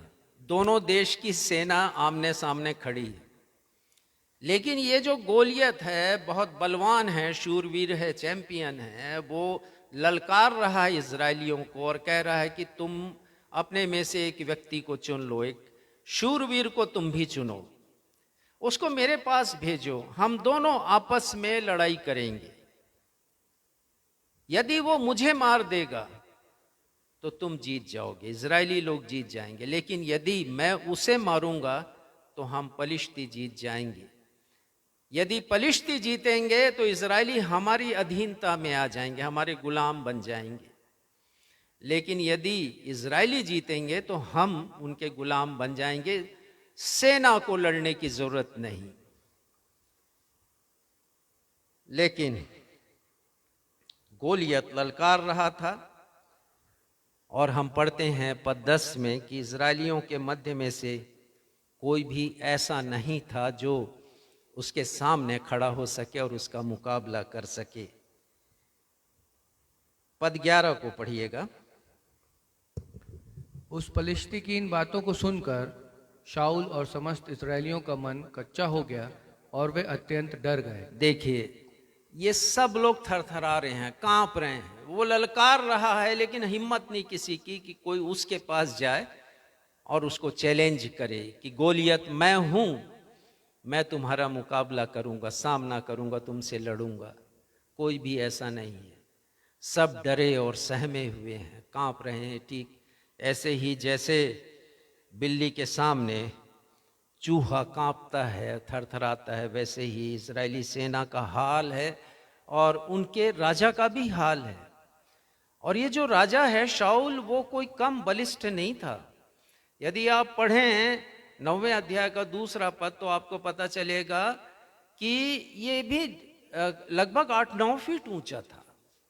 ये जहां पर खड़ा होता था तो लोग उसके कांधे तक आते थे, इतना ऊंचा था। उसकी हाइट नहीं लिखी, लेकिन कम से कम मैं समझता हूँ 8 फीट से तो ऊपर होगा और बलवान होगा। पहला राजा था इजरायलियों का। तो वो भी डर रहा है और कोई नहीं है जो उसका सामना कर सके। और ये जो गोलियत है वो ललकार रहा है, 1 दिन नहीं, 2 दिन नहीं, 3, 4, 5 दिन, 10 दिन, 20 दिन नहीं, 40 दिन तक वो ललकारता रहा। और मियाद है इस युद्ध की कि 40 दिन के भीतर उसने कहा होगा कि अपने में से किसी को भेज दो जो आकर मुझसे लड़े। लेकिन 40 दिन तक कोई नहीं आया। And it was the last day. ये अंतिम दिन था, 40वां दिन। और 40वें दिन में यदि कोई नहीं जाता इजरायलियों की तरफ से तो पलिश्तियों को वॉक ओवर मिल जाता। बिना लड़े वो युद्ध जीत लेते और इजरायलियों को गुलाम बना लेते। लेकिन परमेश्वर अद्भुत है, बाइबल का परमेश्वर अद्भुत उनकी योजना है। परमेश्वर की योजना के अनुसार युद्ध भूमि पर दाऊद का प्रवेश होता है। दाऊद जिसका अर्थ है बीलवेड, अर्थात वो जो कि लाडला हो। ईशै का 8वें नंबर का बेटा था, ये लाडला था और उसका काम था चरवाही करना, भेड़ बकरियों को चराना। किशोर उम्र का था, टीनेज का था वो। लिखा है जब शामिल नबी गए हैं ईशै के घर में तो उसके बारे में लिखते, उसके चेहरे से लाली टपकती थी। वो युद्ध लड़ने के लिए नहीं आया है। दरअसल उसके पिता उसे भेजते हैं युद्ध के मैदान में, क्योंकि उसके 2 भाई युद्ध के मैदान में थे। एक का नाम एलीआब और दूसरे का नाम मुझे याद नहीं आ रहा। ये 2 भाई युद्ध के मैदान में थे और उसके पापा, दाऊद के पापा, उनके लिए कुछ खाने का सामान उसके हाथ से भेजते हैं। समझ जाइए एक टिफिन है और ढेर सारी खाद्य सामग्री वो अपने भाइयों के लिए लेकर वो पहुंचता है। और जब दाऊद युद्ध भूमि पर पहुंचा है तो उसने गोलियत को देखा है और उसकी ललकार को सुना है। पढ़िएगा 23वां पद। युद्ध भूमि पर दाऊद पहुंचा है और उसकी ललकार को वो सुनता है। पढ़िएगा 23वां पद। वह उनके साथ बातें कर ही रहा था कि पलिश्तियों की पातियों में से वह वीर अर्थात गतवासी गोलियत नाम वह पलिश्ती योद्धा चढ़ आया और पहले की सी बातें कहने लगा और दाऊद ने उन्हें सुना। पहले के समान वो ललकारने लगा, है हिम्मत, यदि किसी में साहस है तो मेरे पास आ जाए। इजरायलियों में से कोई नहीं था कि उसका मुकाबला कर सके। और जब वो सुनने लगा उसकी बात तो दाऊद का खून, जिसे कहते हैं कि क्रोध के कारण खून खौल उठा, तो उसका खून खौल उठा है। किस बात के कारण खून खौला है? 26वां पद पढ़िएगा, उसका दूसरा हिस्सा। वह खतना रहित पलिश्ती तो क्या है कि जीवित परमेश्वर की सेना को ललकारे। देखिए, उसे सहन नहीं होता कि वो पलिश्ती ना सिर्फ चैलेंज करे राजा शाऊल को या इजरायलियों को, सेना को, लेकिन वो तो परमेश्वर को भी चैलेंज कर रहा था। जीवित परमेश्वर को, जिसके ऊपर इजरायलियों को फख्र होने की जरूरत थी, वो डरे और सहमे हुए थे। वो कहता है कि वो पलिश्ती क्या है, उसकी हैसियत क्या है, उसकी हिम्मत कैसे हो गई जो मेरे परमेश्वर की अवमानना करे। और वो कहते हैं जीवित परमेश्वर की सेना को वो ललकारे, उसने साहस ऐसा क्यों किया। अब देखिए यहां पर हम दो विचारधारा को देखते हैं।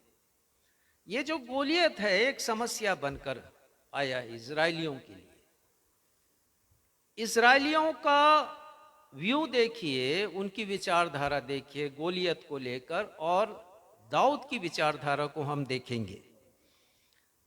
यहां पर 24वां पद पढ़िएगा। उस पुरुष को देखकर सब इस्राएली अत्यंत भय खाकर उसके सामने से भागे। देखिए ये एक विचारधारा है। गोलियत को देख करके इजरायली सेना भाग रही है, लेकिन दाऊद ने क्या किया है। दाऊद की विचारधारा देखिएगा, 22वां पद पढ़िएगा। और दाऊद अपनी सामग्री सामान के रखवाले के हाथ में छोड़कर रणभूमि को दौड़ा। हाँ, रणभूमि पर दौड़ा है। तो कितना हम विपरीत बात यहां पर देख रहे हैं। इजरायली सेना रणभूमि से दौड़ रही है, दौड़ दौड़ करके छिप रही है जब वो ललकार रहा है तो गोलियत, लेकिन दाऊद है जो रणभूमि पर जा रहा है। और वो कह रहा है कि इसकी हिम्मत कैसी हुई कि मेरे जीवित परमेश्वर को पुकारे। इजरायलियों ने गोलियत को एक समस्या के रूप में देखा है, और दाऊद ने उस समस्या में परमेश्वर को देखा। ये फर्क है। यही है सांसारिक विचारधारा। जब समस्याएं हमारे जीवन में आती हैं, किसी भी रूप में जब आती हैं, तो हम समस्या को देखते हैं, परमेश्वर को नहीं देखते। लेकिन दाऊद ने समस्या को नहीं देखा, गोलियत को नहीं देखा, उसने परमेश्वर को देखा है। और इसी से जो आज का विषय हमारे मनन के लिए है, वो विषय है दाऊद का विश्वास। परमेश्वर को इतना महान और महिमामय दिखाता है कि गोलियत जैसी विशाल समस्याएं भी उससे बौनी दिखाई देती हैं, बहुत छोटी दिखाई देती हैं। ये दाऊद का विश्वास है, जो परमेश्वर को महिमा देता है समस्या के बीच में, परमेश्वर को महान ठहराता है समस्या के बीच में। और जब वो ऐसा करता है तो गोलियत के समान जो समस्याएं हैं उसे बहुत छोटी नजर आती हैं। David's faith magnifies God to such greatness and majesty that even Goliath sized problems begin to look so small. समस्याएं बहुत छोटी नजर आएंगी। कब आएंगी? जब हम दाऊद के समान विश्वास रखेंगे परमेश्वर के ऊपर, और परमेश्वर को महिमा देंगे सबके सामने, परमेश्वर को महिमामयी ठहराएंगे, तब हम समस्या का समाधान कर पाएंगे। तो ये बड़ी समस्या, दाऊद ने कैसे इस समस्या का समाधान किया, 4 बातों के द्वारा मैं आपको बताऊंगा।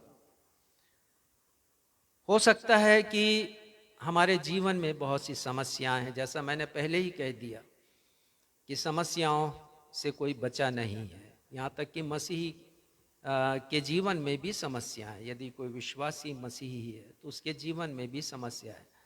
पर बात यह है कि हम कैसा दृष्टिकोण अपनाते हैं, कैसा नजरिया हमारी होती है। बहुत बार हम कोशिश करते हैं, तो आज का वचन कहता है कि हम एक अंतिम प्रयास करें। जैसा 40वां दिन था, अंतिम दिन था, और दाऊद ने कोशिश की है। पहली बात, जब समस्याएं आए तो दाऊद के समान हम समस्याओं से डरे नहीं। परंतु समस्याओं का सामना दिलेरी से करें।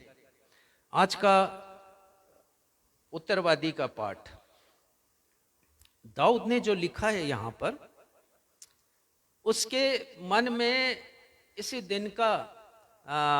दिन के विचार थे। किस दिन के? जब उसका सामना गोलियत से हुआ। और वो कहते हैं यहाँ पर 27 अध्याय का पहला पद, आज का पाठ जिसे हमने उत्तरवादी की रीति से पढ़ा, वो कहते हैं, यहोवा परमेश्वर मेरी ज्योति, मेरा उद्धार है, मैं किससे डरूं? प्रश्न चिन्ह है, मैं किससे डरूं? और वो किसी से नहीं डरते, वो गोलियत से नहीं डरे हैं। और आगे लिखा है, यहोवा मेरे जीवन का दृढ़ गढ़ ठहरा है, मैं किसका भय खाऊं? और तीसरे पद में तो लिखते, चाहे सेना भी मेरे विरुद्ध छावनी डाले, सेना भी आ जाए तो भी वो नहीं डरेंगे। कितना अद्भुत उनका अनुभव है दाऊद का। और आज के वचन से हम ये सीखते हैं कि हम भी समस्याओं से डरे नहीं, समस्याओं का सामना दाऊद के समान दिलेरी से करें, साहस से करें। दाऊद नहीं डरा। यदि आप पढ़ें इसको तो ये तो लिखा नहीं है, लेकिन आप समझ जाएंगे कि जितने लोग डर रहे थे पलिश्ती से, गोलियत से, ये दाऊद ही था जिसने कहा होगा कि पलिश्ती का सामना करने मैं जाऊंगा, तुम लोग जाओ या ना जाओ। यहां तक कि एलियाब, उसका बड़ा भाई है, उसको डांट के भगाना चाहता है, लेकिन वो कहता है कि नहीं, उसने मेरे परमेश्वर की तौहीन की है, मैं जाऊंगा, उससे मुकाबला करूंगा। नीति वचन 24:10 में एक बहुत शानदार पद लिखा हुआ है और मैं चाहूंगा कि आप इसे याद करके रखें। नीति वचन 24:10 पढ़िएगा। यदि तू विपत्ति के समय साहस छोड़ दे तो तेरी शक्ति बहुत कम है। यदि समस्या के आने पर हम साहस छोड़ दें तो परमेश्वर का वचन कहता तुम्हारी शक्ति बहुत कम है। क्यों शक्ति कम है? क्योंकि हमें शक्ति किससे मिलती है? परमेश्वर से मिलती है। तो यदि मैं अपनी शक्ति को कम आंकूं, इसका मतलब परमेश्वर को कम आंकूंगा, मैं उनका मूल्यांकन कम करूंगा। तो समस्या के मध्य हमें साहस नहीं खोना है। ये बहुत अच्छा पद है, अंडरलाइन करके रखिएगा। चिंताएं, समस्याएं हमें डराती हैं और हम सोचने लगते हैं कि भविष्य में हमारा क्या होगा, हम जिएंगे या मरेंगे, क्या होगा हमारे साथ। हम डर और भय में अपनी जिंदगी को व्यतीत करते हैं। शैतान डराता है, जैसे गोलियत है, डरा रहा है वो, वैसे ही शैतान भी डराता है। लेकिन परमेश्वर का वचन कहता है, याकूब 4:7 पद में, शैतान का सामना करो, वो भागेगा, वो भागेगा। और हमें जरूरत है कि इन समस्याओं का हम सामना करें, गोलियत जैसी समस्याओं का। दाऊद ने किया, मैं भी करूं और आप भी करें। संडे स्कूल में, VBS में बच्चों को एक गीत सिखाया जाता है दाऊद गोलियत के ऊपर, कि दाऊद ने घुमा घुमा के मारा, गोलियत को एक ही पत्थर से मारा। सिखाते तो हैं, लेकिन हम खुद कितनी बार दाऊद बनते हैं, ये सोचने की बात है। एक कहानी के रूप में सिखा दिया, लेकिन समस्या आती है तो हम डरना शुरू कर देते हैं, हम भयभीत हो जाते हैं। प्रभु यीशु मसीह ने शिष्यों से कहा है, तुम डरते क्यों हो, तुम भयभीत क्यों हो? मत डर शब्द ऐसा कहा जाता है कि बाइबल में 365 बार आया है, 365 दिनों के लिए, हर दिन के लिए एक। मैंने ढूंढा, 365 बार तो नहीं मिला, लेकिन यदि भावार्थ निकालें हम, तब फिर मिल भी सकता है। 365 बार कहने की बात यह है कि बहुत बार लिखा है कि हम डरे नहीं, हम दाऊद के समान हौसला रखें। एक बात बहुत ध्यान देने की है कि जब समस्या आए, तकलीफें आए, परेशानियां आए और कठिन हालात आए हमारी जिंदगी में, तब मत सोचिएगा कि परमेश्वर साक्षात आ जाएंगे समस्याओं के समाधान के लिए। परमेश्वर उपाय करेंगे, परमेश्वर प्रबंध करेंगे, जैसे उन्होंने यहाँ पर किया है, उपाय किया है, दाऊद को भेज दिया है उन्होंने। मैंने पढ़ा एक व्यक्ति के विषय में जिसका घर नदी के किनारे था और नदी में बाढ़ आई, और बाढ़ आई तो वहां पर घोषणा की जाती रही कि बरसात बहुत हो रही है, वर्षा बहुत हो रही है, बाढ़ और भी पानी इसका बढ़ सकता है, तो आप घर छोड़ करके चले जाओ। और वो व्यक्ति था मसीही, विश्वासी था। वो प्रार्थना करने लगा कि परमेश्वर पिता मुझे बचा लीजिए, इस बाढ़ से बचा लीजिए। वो अपने घर में है। इतने में उसके कुछ जान पहचान वाले उसके घर के सामने से जाते हैं, उससे बोलते हैं भाई जल्दी निकलो, जल्दी निकलो, बाढ़ का पानी बढ़ रहा है।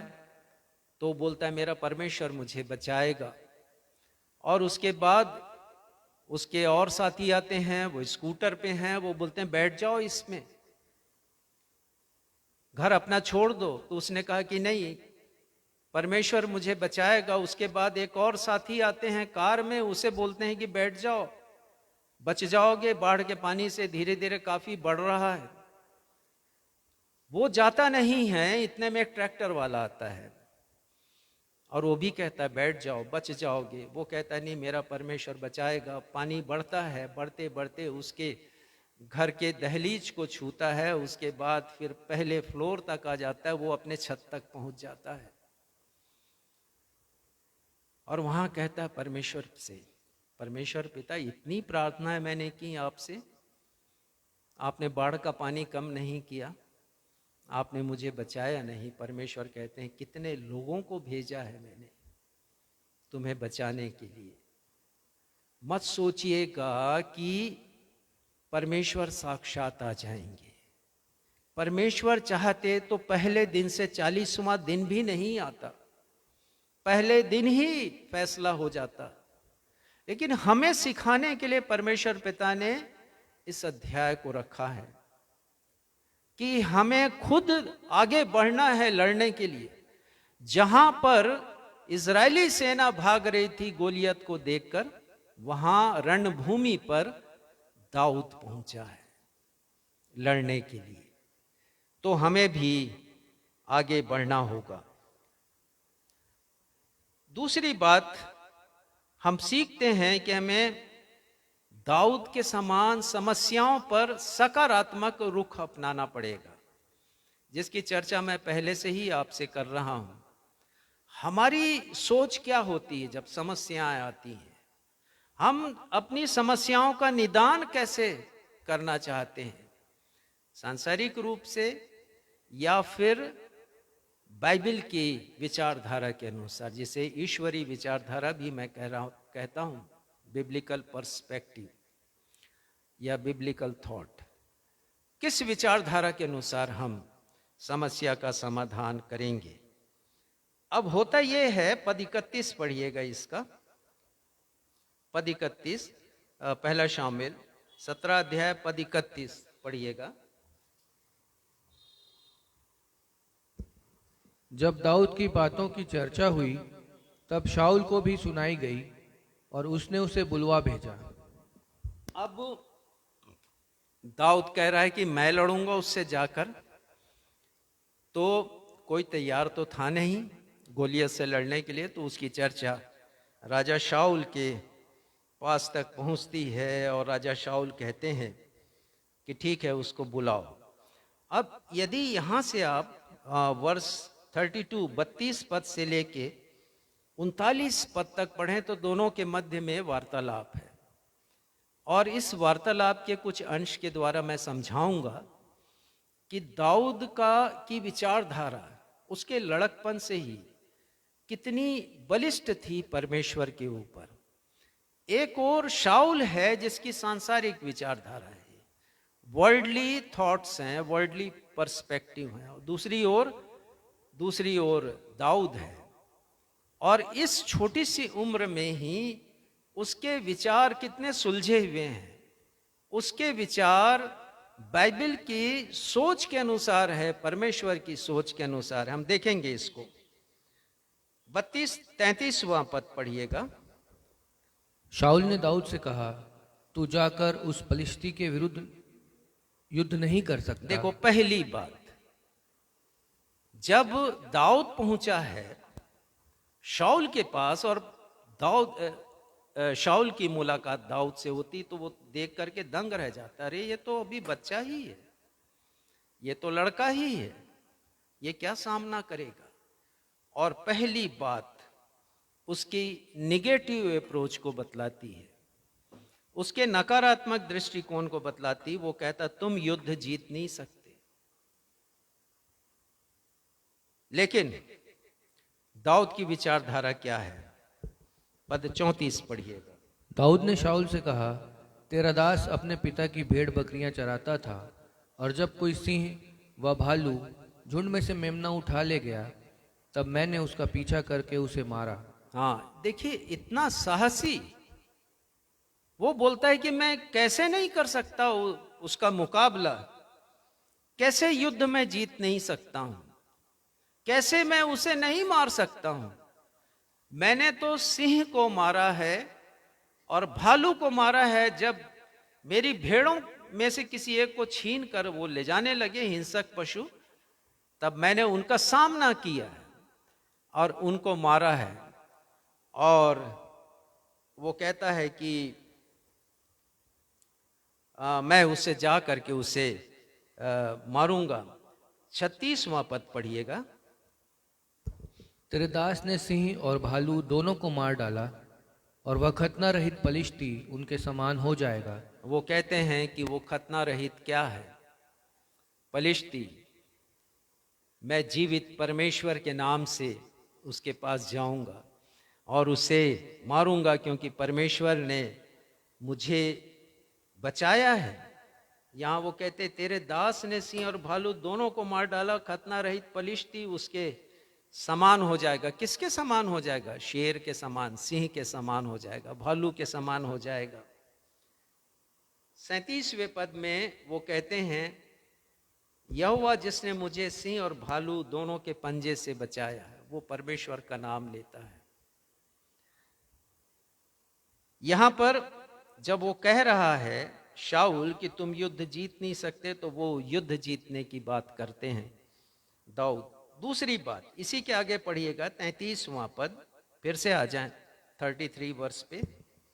शाऊल ने दाऊद से कहा, तू जाकर उस पलिश्ती के विरुद्ध युद्ध नहीं कर सकता, क्योंकि तू तो लड़का ही है और वह लड़कपन ही से योद्धा है। हाँ, शाऊल कहता है कि तुम तो बच्चे ही हो, तुम लड़के हो, तुम अनुभवहीन हो, तुम्हें युद्ध का अनुभव नहीं है, तुम्हें लड़ाई का अनुभव नहीं है, और वो लड़कपन से योद्धा है। जब वो ऐसा कहता है तो वो कहता है कि हाँ, मैं लड़कपन से योद्धा तो जरूर हूं, मैं लड़कपन से योद्धा नहीं हूं, लेकिन मैं परमेश्वर को जानता हूं। I know God, I know living God, I know God of the Bible, I know the God of Israelite. मैं परमेश्वर को जानता हूं, वो परमेश्वर को नहीं जानता, जीवित परमेश्वर को। होगा तो होगा, वो लड़कपन से योद्धा, मैं नहीं हूं, लेकिन मैं परमेश्वर को जानता हूं। शाऊल ने कहा होगा तुम योद्धा नहीं हो, तुम तो चरवाहे हो, तुमने अपने पिता की भेड़ बकरियों को ही चराया है। तो दाऊद ने कहा होगा हाँ मैं हूं, तो क्या हुआ? परमेश्वर मेरे साथ है। 37वां पद जिसे मैंने अभी पढ़ा, यहोवा जिसने मुझे सिंह और भालू दोनों के पंजे से बचाया, वह मुझे उस पलिश्ती के हाथ से भी बचाएगा। इतना बड़ा विश्वास दाऊद का। मैं यदि लड़का हूं, बच्चा हूं, तो क्या हो गया? परमेश्वर मेरे साथ है। और तीसरी बात वो यहां पर कहते हैं शाऊल कि वो चैंपियन है, वो विजेता है, वो शूरवीर है, वो युद्ध कौशल में निपुण है।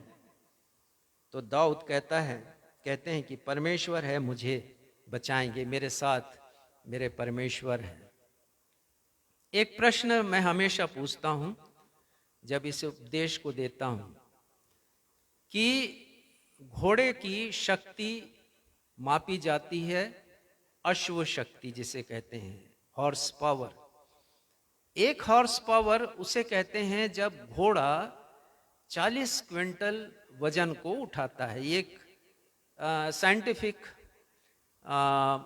नॉर्मल है, एक घोड़े के लिए एक नियम ऐसा बनाया गया कि 40 क्विंटल वो उठाता है तो उसे कहते हैं एक अश्व शक्ति। यदि दो घोड़े साथ में हों तो कितना वजन उठा पाएंगे? आप क्या कहोगे? 40 एक उठाता है, दो घोड़े कितना उठा पाएंगे? तो बहुत से लोग यही जवाब देते हैं कि 80 उठा पाएंगे। लेकिन मैं आपको बताता हूं कि वैज्ञानिक कहते हैं कि दोनों मिलकर के 160 क्विंटल वजन उठा पाएंगे। 80 नहीं, उससे भी दुगना, 160। क्यों उठाते हैं? क्योंकि एक एनर्जी काम करती जिसको साइनर्जी कहते हैं। साइनर्जी मतलब सम्मिलित रूप से उत्पन्न हुई ताकत। और ये दाऊद का विश्वास है कि मेरे संग कौन है? मेरा परमेश्वर है। मेरे पास जो शक्ति है वो गोलियत से दुगनी शक्ति है और मैं उसे पराजित करूंगा। तो जब समस्या आए तो दाऊद से सीखें हम कि हम समस्याओं का सामना सांसारिक विचारधारा से ना करें, शाऊल की विचारधारा ना रखें, लेकिन दाऊद की विचारधारा हो।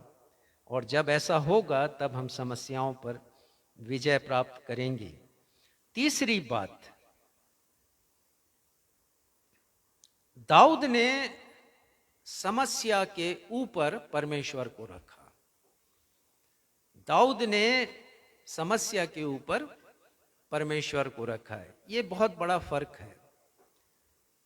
इजरायलियों ने गोलियत को देखा एक समस्या के रूप में, लेकिन दाऊद ने गोलियत के ऊपर परमेश्वर को रखा है। किसी ने कहा है कि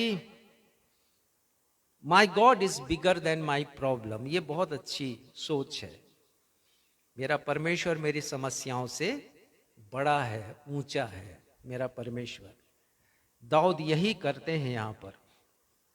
पास्टर कैंपबेल मॉर्गन एक बहुत प्रसिद्ध प्रीचर हुए हैं इंग्लैंड के। सन 1950 तक उन्होंने अपनी सेवा की है, फिर उनकी मृत्यु हुई। उन्होंने एक बहुत अच्छा लेसन दिया, बहुत अच्छा पाठ पढ़ाया है। वो कहते हैं कि जब समस्याएं आए, मान लीजिए समस्या है, तो समस्याओं को परमेश्वर की रोशनी में देखें, अर्थात परमेश्वर को समस्या से ऊपर रखें। तो परमेश्वर की रोशनी में समस्या को देखेंगे तो समस्या छाया बनकर भाग जाएगी। लेकिन होता ऐसा नहीं है। हम समस्या को ऊपर रखते हैं, परमेश्वर को नीचे रखते हैं, तो समस्या की जो छाया है वो परमेश्वर पर पड़ती है, समस्या का समाधान होता नहीं है। पर दाऊद ने ऐसा नहीं किया। उसने समस्या के ऊपर परमेश्वर को रखा है। यदि आप पढ़ें इस पूरे अध्याय को तो 10 बार उसने परमेश्वर का नाम लिया, 10 बार उसने यहोवा का नाम लिया है। यानी उसके हर, समझिए कि उसके हर एक वाक्य में परमेश्वर का नाम होता था। बाकी किसी ने परमेश्वर का नाम नहीं लिया। जब वार्ता हुई दाऊद की शाऊल के साथ और दाऊद ने जिद पकड़ लिया कि मैं जाऊंगा, तब शाऊल ने कहा कि जा, यहोवा तेरे साथ हो। परंतु 10 बार उसने परमेश्वर का नाम लिया है। दरअसल हम जान रहे हैं परमेश्वर की सामर्थ को, हम जानते हैं यीशु की सामर्थ को, लेकिन यीशु को हमने चर्च तक, प्रार्थना तक, गीत गाने तक और सभाओं तक सीमित रख दिया। हमने वहीं तक लिमिट कर दिया है यीशु को। हमने कभी नहीं सोचा कि हम अपने जीवन की समस्याओं के ऊपर प्रभु यीशु मसीह को रखें। और बहुधा हम अक्सर समस्याओं को अपनी शक्ति, अपनी क्षमता से ही सुलझाना चाहते हैं। हम सोचते हैं कि हमारे पास जो समस्या है उसका समाधान हमारी ही सोच से और हमारी बुद्धि से होगा, और इसीलिए समस्याएं सुलझती नहीं हैं।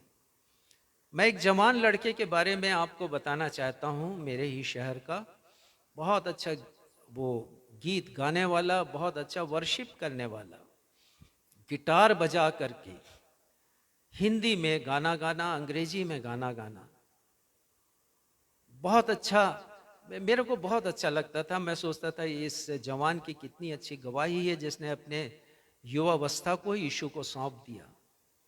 पर एक दिन मैं दहल उठा जब मुझे पता चला कि उसने आत्महत्या कर ली। कारण यही था कि जो समस्या थी उसके सामने, उसका निदान उसने अपनी शक्ति से करना चाहा। परमेश्वर को नीचे रखा। रियल लाइफ में गीत गाए उसने परमेश्वर की महिमा की, और जब उसे परमेश्वर को ऊपर रखना था, समस्या को नीचे रखना था, तब समस्या को ऊपर रखा, परमेश्वर को नीचे रखा, और परिणाम ये हुआ कि उसने आत्महत्या की। हम बहुत बार अपनी समस्या को दुनिया को बताते हैं, संसार को बताते हैं, यीशु को छोड़ के। ये उल्टा काम हम करते हैं। मसीहियों को ये काम नहीं करना। सबसे पहले हम अपनी समस्या को बताएं तो यीशु को बताएं, वही हमारी समस्या का समाधान करेंगे। किसी ने कहा है कि मनुष्य की जो समस्याएं होती हैं, उस समस्या से 20% लोगों का कोई लेना देना नहीं होता, कोई लेना देना वो नहीं रखते, और बाकी 80% लोग बहुत खुश होते हैं कि वो समस्या से घिरा हुआ है। ये सच्चाई है। इसीलिए दाऊद के समान हम अपनी समस्या को परमेश्वर के सामने रखें, जीवित परमेश्वर के सामने। शाऊल के खेमे से निकल करके अब दाऊद आते हैं गोलियत के पास, और दोनों के मध्य में एक लंबी वार्ता होती है। आप पढ़ सकते हैं 42 पद से लेकर 47वें पद तक। और यहां पर दाऊद गोलियत से 7 बातें कहता है। इन 7 बातों में परमेश्वर का नाम है। उसके जीवन में परमेश्वर के ऊपर इतना दृढ़ विश्वास था कि परमेश्वर को वो आगे ही रखते हैं। हम देखेंगे उसको। 45वां पद पढ़िएगा पहले। दाऊद ने पलिश्ती से कहा, तू तो तलवार और भाला और सांग लिए हुए मेरे पास आता है, परंतु मैं सेनाओं के यहोवा के नाम से। पहली बात वो कहता, मैं सेनाओं के यहोवा के नाम से आता हूं। मेरे पास इतने युद्धास्त्र नहीं है,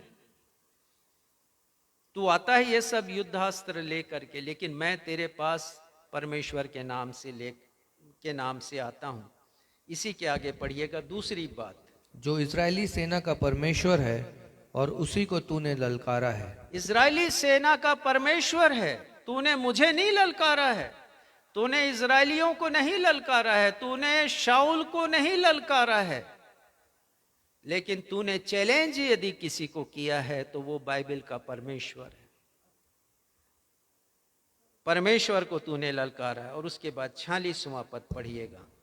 आज के दिन यहोवा तुझको मेरे हाथ में कर देगा। तीसरी बार वो नाम लेता है परमेश्वर का, यहोवा तुझे मेरे हाथ में कर देगा। मैं कुछ भी नहीं हूं, यदि कोई है तो वो परमेश्वर है। आगे पढ़िएगा। और मैं तुझको मारूंगा और तेरा सिर तेरे धड़ से अलग करूंगा, और मैं आज के दिन पलिश्ती सेना की लोथें आकाश के पक्षियों और पृथ्वी के जीव जंतुओं को दे दूंगा। तब समस्त पृथ्वी के लोग जान लेंगे कि इज़राइल में एक परमेश्वर है। ये वो चौथी बार कहता है, परमेश्वर का नाम लेता है। संसार के सारे लोग जान जाएंगे कि इज़राइल में यदि कोई है तो परमेश्वर है। देखिए, समस्या का समाधान ऐसे होता है जब हम परमेश्वर को ऊपर रखते हैं। और इसके बाद 47वां पद पढ़िएगा। और वह समस्त और यह समस्त मंडली जान लेगी कि यहोवा तलवार व भाले के द्वारा जयवंत नहीं हाँ, करता। ये भी बहुत अच्छी बात वो कहते हैं कि एक बहुत बड़ी गवाही आ जाएगी। मेरे पास क्या है? मेरे पास कुछ भी नहीं है, गोफन है मेरे पास, थैले में 5 पत्थर हैं, लेकिन सब लोग जान जाएंगे कि यहोवा बाइबिल का परमेश्वर तलवार और भाले के द्वारा जयवंत नहीं करता। आगे पढ़िएगा। इसलिए कि संग्राम तो यहोवा का है। संग्राम यहोवा का, ये 6वीं बार वो कहता है, परमेश्वर का नाम लेता है। संग्राम, युद्ध मेरा नहीं, युद्ध तो परमेश्वर का है और मैं उसी के नाम से तेरे पास आया हूं। इसके आगे अंतिम 7वीं बार, और वही तुम्हें हमारे हाथ में कर देगा। वही अर्थात यहोवा परमेश्वर, गोलियत तुझे मेरे वश में कर देगा। हम सीखें, दाऊद से सीखें कि जब समस्या आए तो हम परमेश्वर को सबसे प्रथम स्थान दें। याद रखिए, यदि आपकी समस्या समुद्र के किसी विशाल जहाज से बड़ी है, आपकी समस्या यदि समुद्र के किसी विशाल जहाज से भी बड़ी है, तो बाइबिल का परमेश्वर सारे महासागरों से भी बड़ा है। ये बाइबिल का परमेश्वर है। अंतिम बात के ऊपर हम मनन करेंगे और दाऊद के समान हम बनेंगे। दाऊद ने समस्याओं का सामना करते समय पूरे मन से, संपूर्ण मन से परमेश्वर पर भरोसा रखा, विश्वास बना कर रखा है। उसका दृढ़ विश्वास परमेश्वर के ऊपर, उसने संदेह नहीं किया है। उसके पास क्या था? गोफन, 5 पत्थर और चरवाहे की थैली, हाथ में एक लाठी। संदेह नहीं किया कि विजय मुझे मिलेगी या नहीं मिलेगी। उसने विश्वास किया, समस्या कितनी भी बड़ी क्यों ना हो, शक्तिशाली और जोरावर क्यों ना हो, हम परमेश्वर पर भरोसा बना करके रखें। चाहे हमारे पास हम कितने भी कमजोर हों, हम अशक्त हों और साधन विहीन हों, हमारे पास कुछ भी ना हो, जैसे दाऊद है गोलियत के सामने, फिर भी हम परमेश्वर पर भरोसा रखें। ईश्वरीय विचारधारा बाइबिल में मिलेगी। ईश्वरीय विचारधारा सकारात्मक विचारधारा है। यदि आप उत्पत्ति के प्रथम अध्याय से लेकर प्रकाशित वाक्य के अंतिम अध्याय तक देखें, आपको परमेश्वर की पॉजिटिव थिंकिंग मिलेगी, सकारात्मक विचारधारा वही मिलेगा। यूहन्ना 3:16 परमेश्वर की सबसे अच्छी विचारधारा है, सकारात्मक विचारधारा। परमेश्वर ने जगत से प्रेम किया, कितनी अच्छी विचारधारा। और यही विचारधारा अनेक स्थानों पर हम पढ़ते हैं। नीति वचन 3 अध्याय के 5वें पद में भी हम पढ़ते हैं, जहां पर लिखा है, तू, फिर से बोलिए, तू अपनी समझ का सहारा नहीं लेना, वरन तू संपूर्ण मन से यहोवा पर भरोसा रखना। ये है पॉजिटिव थिंकिंग, तब वह तेरे लिए सीधा मार्ग निकालेगा। ये कब होगा? जब संपूर्ण मन से परमेश्वर पर भरोसा रखेंगे। दाऊद ने संपूर्ण मन से रखा और उसने विश्वास किया कि परमेश्वर सर्वशक्तिमान है, वे सर्व सामर्थी परमेश्वर हैं। उसने विश्वास किया कि वो केवल एक पात्र है जो परमेश्वर के लिए प्रयुक्त हो रहा है, परमेश्वर के कार्य के लिए प्रयुक्त हो रहा है। दाऊद के पास कुछ भी नहीं था, जैसे मैंने बताया, और ये जो गोलियत है दाऊद को तुच्छ समझ रहा है। यदि आप 42वां पद पढ़ें, और वो कहता है 43वें पद में, पढ़िएगा। तब पलिश्ती ने दाऊद से कहा, क्या मैं कुत्ता हूं कि तू लाठी लेकर मेरे पास आता है? तब पलिश्ती अपने देवताओं के नाम लेकर दाऊद को कोसने लगा। देखिए, यहां पर वो उपहास उड़ा रहा है दाऊद का, क्या कुत्ता समझ लिया है जो लाठी लेकर मेरे पास आ रहा है? लेकिन दाऊद का विश्वास है परमेश्वर के ऊपर। जब दाऊद परमेश्वर का नाम लेकर 7 बातें कहता है, जिसकी चर्चा हम पहले कर चुके हैं तीसरे बिंदु में, तब दाऊद का गोफन एक शक्तिशाली हथियार बन जाता है।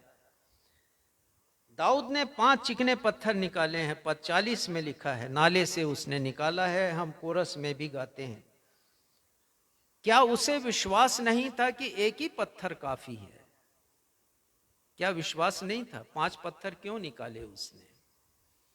मेरे लिए भी एक बड़ा प्रश्न था कि जब पहले ही पत्थर से उसने वार किया है और वो मर गया, तो बाकी के 4 और अतिरिक्त पत्थर ले जाने की जरूरत क्या थी? लेकिन जब मैंने पढ़ा दूसरा शामुएल 21वां अध्याय 15 से 22 पद, आप पढ़ लेना बाद में, मैं फिर से दोहराता हूं। दूसरा शामुएल 21वां अध्याय 15 से 22 पद, तो आपको पता चलेगा कि गोलियत के समान 4 और गोलियत थे। इनकी संख्या 5 थी। शूरवीर, हट्टे कट्टे, 8-8, 9-9 फीट के ऊंचे, दैत्य आकार के लोग, ये और थे। तो 5 के लिए 5 पत्थर उसने चुना था। लेकिन हुआ ये कि जब पहला पत्थर ही घुस गया उसके माथे में और वो गिर गया, और दाऊद ने उसी की तलवार से उसका सिर कलम कर दिया, तो बाकी के 4 भी भाग गए, पूरी पलिश्ती सेना भाग गई। मैंने पढ़ा है कि गोलियत सिर से पांव तक सिर में हेलमेट पहना था और बाकी शरीर का पूरा अंग झिलम से ढका हुआ था और कवच लगे हुए थे। सिर्फ माथे का इतना हिस्सा खाली था और दाऊद ने उसी का निशाना लगाया गोफन से। एक पद देखिएगा, ये माहिर थे गोफन चलाने में और विरासत आती थी लोगों की कि जो टेक्नोलॉजी है, जो बंदूक के द्वारा आज हम करते हैं, उस जमाने में गोफन चलाने वाले कितने निपुण थे। पढ़िएगा न्यायियों का 20वां अध्याय 16वां पद। न्यायियों का 20वां अध्याय 16वां पद। इन सब लोगों में से 700 बेहत्थे चुने हुए पुरुष थे। बेहत्थे। अब बेहत्थे से आप क्या समझते हैं? बाएं हाथ वाले। हाँ, बेहत्थे। बहुत से लोग नहीं समझते हैं, लेकिन लेफ्ट हैंडेड लोग, बाएं हाथ से गोफन चलाने वाले थे। आगे पढ़िए। जो सब के सब ऐसे थे कि गोफन से पत्थर मारने में बाल भर भी न चूकते थे। बाल भर भी नहीं चूकते थे, इतने माहिर लोग थे। और दाऊद उनमें से एक था। बाद में था वो, लेकिन विरासत थी। उसने भी इस कला में वो माहिर हुआ था और उसने निशाना लगाया। मैंने पढ़ा कि वो पत्थर बहुत चिकना था, टेनिस की गेंद से थोड़ा सा ज़्यादा बड़ा था और गोफन से वो निकला है 100 माइल्स पर आवर की स्पीड से। ये जो बाइबिल के टीकाकार हैं, वो उनका कहना है कि 100 मील प्रति घंटे की रफ्तार से गोफन से वो पत्थर निकला है। और आदम कद गोलियत के माथे में जब वो लगा है तो वो धाराशायी हो गया, पासा पलट गया, गोलियत का घमंड चूर चूर हो गया। दाऊद ने उसी की तलवार से उसका सर कलम कर दिया। 51 पद पढ़ेंगे तो पता चलेगा कि पलिश्ती भाग गए। जो युद्ध करने आए थे, युद्ध जीतने आए थे, वो हार कर भाग गए। जब हम इन 4 बातों के द्वारा समस्याओं का सामना करेंगे तो समस्याएं भी भाग जाएंगी। 4 बातों का पालन करें। हम दोहराना चाहूंगा, पहली बात कि समस्याओं से हम डरे नहीं। प्रभु यीशु मसीह आपकी समस्याओं में जीवन पर्यंत आपके साथ हैं, अंतिम सांस तक आपके साथ हैं। इसलिए समस्याओं से डरे नहीं। जैसा दाऊद नहीं डरा, आप भी नहीं डरें। दूसरी बात, समस्याओं पर हमेशा बाइबिल की विचारधारा से काम करें, सकारात्मक रुख अपनाएं। सांसारिक विचारधारा समस्या को बढ़ाती है, लेकिन बाइबिल की विचारधारा समस्या का समाधान करती है, विजय दिलाती है। आप कहें कि संग्राम यहोवा का है, समस्या का समाधान भी वही करेंगे। तीसरी बात जो आज हमने सीखी वो ये है कि हमेशा सोचें कि God of the Bible is bigger than our problem. परमेश्वर, बाइबल का परमेश्वर हमारी समस्याओं से बढ़ कर के हैं, और हमेशा बाइबल परमेश्वर को अपनी समस्याओं के ऊपर रखें, समस्याओं के नीचे परमेश्वर को न रखें। अंतिम बात, परमेश्वर पर अटूट विश्वास रखें, संदेह ना करें। जो कुछ भी है आपके पास, जैसे दाऊद के पास था, परमेश्वर आपके साथ हैं तो विजय भी आपको दिलाएंगे। आज के इन वचनों के द्वारा परमेश्वर पिता हम सब की सहायता करें कि वास्तव में रियल लाइफ में, वास्तविक जिंदगी में भी जब समस्याएं आए हमारे जीवन में तो हम उनका सामना, उनका मुकाबला दाऊद के समान कर सकें। इन वचनों के द्वारा परमेश्वर पिता आप सभी को अपनी आशीषों से परिपूर्ण करे। हम सब अपने स्थान पर खड़े हो जाएं, हम प्रार्थना में जाएंगे, लेकिन बहुत अच्छा हो कि हम उस गीत को गा लें, करता हूं मैं तेरी चिंता, और उसके अंतिम पद को हम गाएंगे जिसमें हमने गाया था कि दाऊद का मैं परमेश्वर हूं, अद्भुत काम मैं करूंगा। अंतिम पद को हम गाएंगे।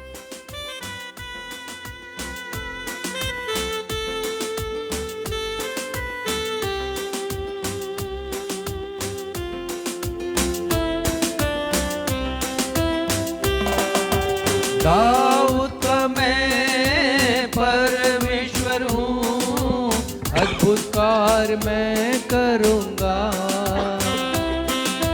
दाऊद का मैं परमेश्वर हूँ, अद्भुत कार्य मैं करूँगा। गोलियत को मार गिराया, आज भी मैं करने के योग्य हूँ। गोलियत को मार गिराया, आज भी मैं करने के योग्य हूँ। करता हूँ मैं तेरी चिंता, तू क्यों चिंता करता है। करता हूँ मैं तेरी चिंता, तू क्यों चिंता करता है। आंसुओं की घाटियों में हाथ न छोड़ूंगा तेरा। आंसुओं की घाटियों में हाथ न छोड़ूंगा तेरा। हाथ न छोड़ूंगा तेरा, हाथ न छोड़ूंगा तेरा। प्रार्थना में जाएं। अब मैं आप सबों को परमेश्वर पिता के सुरक्षामयी सामर्थी हाथों में अनुग्रह के वचन के साथ सौंप देता हूं। ये वचन आपके आत्मिक जीवन की उन्नति कर परमेश्वर पिता के चुने हुए लोगों के साथ उत्तराधिकार पाने में आपकी सहायता कर सकता है, और जीवन की समस्याओं में आपको हौसला दे सकता है, हिम्मत दे सकता है कि दाऊद के समान हम विचारधारा रखकर परमेश्वर को उचित मान सम्मान और हमेशा प्राथमिकता देकर अपनी समस्याओं का निदान कर सकते हैं। उसी अद्वैत पिता परमेश्वर का प्रेम, हमारे उद्धारकर्ता प्रभु यीशु मसीह का अनुग्रह और शांतिदायक पवित्र आत्मा की सहभागिता आप में से प्रत्येक के साथ अब से लेकर हमेशा तक होती रहे। हम सब कहें आमीन। जय मसीह की।